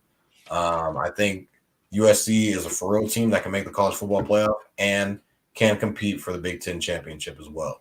So I'm taking USC -6. The night game is a game that is going to be probably the game of the day. It's Tennessee versus Oklahoma. Tennessee is traveling to Oklahoma. This is Oklahoma's first game in the SEC since conference realignment, and I think they're going to get a rude awakening here. Tennessee has looked like one of the top teams in the country. Nico Yamalave, who I believe in a couple of years will be one of the top quarterbacks picked in the NFL draft. They've been putting up points. Like they almost put up 100 last week. Yeah. And a couple of weeks before they put up 50 and they're putting up 6. Like they're just putting up points. And I think Oklahoma's going to be like, all right, we're here in the SEC. We came here for a reason. They just think Oklahoma fans think that they're just going to come in and rule the SEC and like nothing's going to happen. No, they're going to get a rude awakening on Sunday. And I'm taking Tennessee minus the points here. Josh Heupel, who a lot of people believe that Oklahoma should have been the head coach for Oklahoma, given that he was, I think he was like the offensive coordinator there for a bunch of years over there. And there's a lot of love for Heupel in Oklahoma. And I think he's going to come into Oklahoma, in Norman, Oklahoma, and they're going to beat the shit out of him. I like Jackson Arnold, but he's kind of been a little bit shaky the past couple of games that he's started, and he has been known to turn the ball over. So I think this Tennessee defense can get after him and create turnovers. It could be over very fast. I get Tennessee as the road team, but I just think they're one of the better teams in the country. So taking Tennessee -6.5 here. So we're going to move to Sunday's games. Talked about this a little bit. Raiders, Panthers, I'm taking the under 40.5. I don't think the Panthers are going to be able to score points, and I don't think the Raiders are going to be able to score points. I do think the Raiders' defense is legit, and Antonio Pierce has had them boys playing really well. We get that Max Crosby is going to be able to make plays as an all-pro type of caliber player on the defensive line. I'm not sure if the Raiders are going to be able to score, and I'm not sure if Carolina is going to be able to score. So I'm definitely going to take the under in that game. We're going to move on to the next game. The Ravens are traveling to Dallas. Dallas is coming off of a huge loss at home. The Ravens are 0-2. So there's a lot of urgency in Lamar Jackson, Isaiah Likely, I mean, all those guys on offense, Zay Flowers, Derrick Henry, like Lamar said, we got to find our mojo. And why not get it back in Dallas?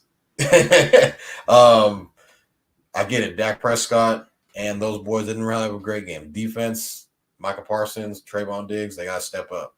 But I just think the Ravens are desperate. They need this win. They cannot start 0-3. And I think Lamar and those boys are going to come in and they're going to show out. It's going to be in Dallas. The game's going to be rocking.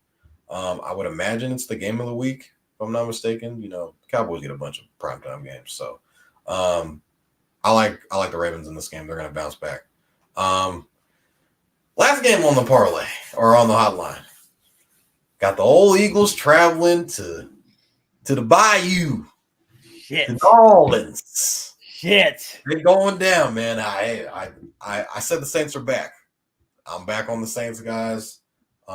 Last year, you could have made a monologue about me on how many games that I picked the Saints to win and they lost, and how many times I picked the Saints to win and they lost. And all of a sudden, Derek Carr's like, "Hey, I got you this time." I know. Last year you said all this is like, I'm gonna pop out and show.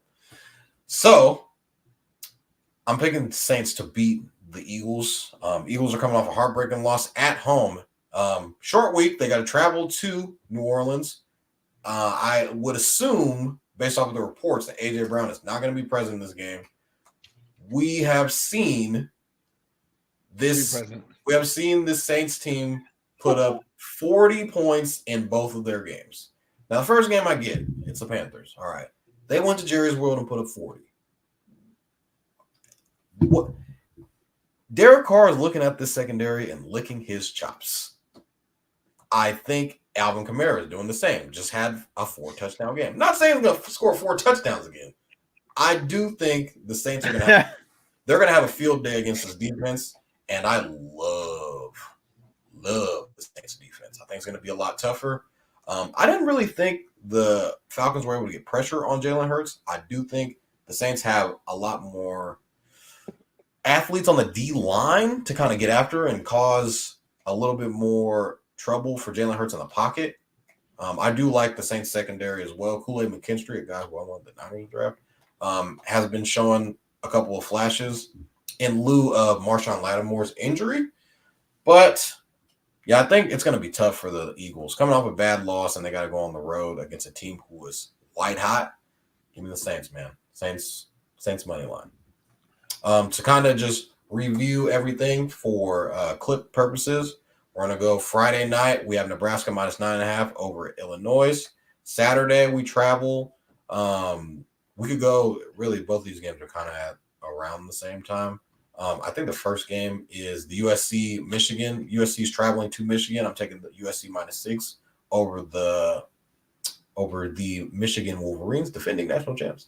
And then the night game for the Saturday night game, I'm taking Tennessee. Bombs. I'm taking Tennessee Volunteers over.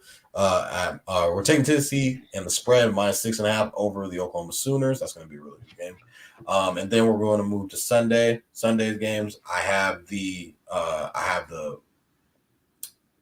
didn't even get to the freaking Bears game.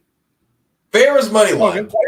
The Bears are they are playing against the, I think it's the Titans. Not Titans. No, not Titans. No. They're playing against the wow, I'm blanking out on who they're playing. It's all good. Get to the other ones and I got you. Okay, so we're gonna go to the Raiders Panthers game. We're taking the under because I don't think any of those guys can score. The Raiders Panthers game is under 45.5. There we go. The Bears are playing the Colts, and that is on the road. So we're taking the Bears money line on that. I get it, guys. I get it, Kaz. I get it. He hasn't looked good. Caleb's my guy, so I'm living and dying with the shit. The Colts are not being on. They're not going on 3. Something got to give. The Ravens are, neither the Colts. Now, I will say, Anthony Richardson did look better when he was at home. That's something I will give to you. They went neck and neck with the Texans, but that's a division game. Anthony Richardson didn't look good. Caleb didn't look good. So, but I do think this Bears defense is legit and it's going to cause problems for Anthony Richardson. So I think they'll be able to create. They have been known to create turnovers and score off turnovers as well. So that's why I do like the Bears. So, and then the last game to kind of review that, I'm taking the Saints, the white hot Saints, over the Philadelphia Eagles. We're taking them straight up. So, yeah, I think we got 7 games on there. Rolling the chopper spray. Kaz got that. Kaz has that elite 4K camera. I know that. I don't think AJ Brown's going to play, and I think it's going to be a problem for you guys. And the secondary, it's a fair take, bro. Secondary is not good. It's a fair take. It's a very fair take. I'm not going to be delusional. That's a fair take, dude, because the Saints, fuck, dog. Fuck. Yeah. They look good. Saints back. Nola back. I just hope that they don't disappoint Toddy and like end up being a first round exit when he's like, nope, they're going back to the NFC Championship like they should have last year. Anyways, guys, that's going to do it for episode 113 of Stats Over Politics. You know what to do. Make sure to give us a like on YouTube. It helps us a lot. And if you enjoy the podcast, hit subscribe to get notifications when we go live. Also, make sure to subscribe to Kazzy Bear TV on YouTube. You can see the @ name right there. Go check him out. Follow us on Instagram and TikTok at Stats Over Politics and on X at Stats or Politics. Make sure to subscribe, rate, and review on all podcast platforms. And if you're enjoying the show, give us those 5 stars. We'd really appreciate it. As you guys have been tuned in to episode number 113 of Stats Over Politics. For my guys, Jaevon, Toddy, Kevin Dent, and Kaz Johnson, I've been your host, Shaun Holko. Thank you for tuning in, and we will see you next Monday night after some more football here on Stats Over Politics. Peace. Peace.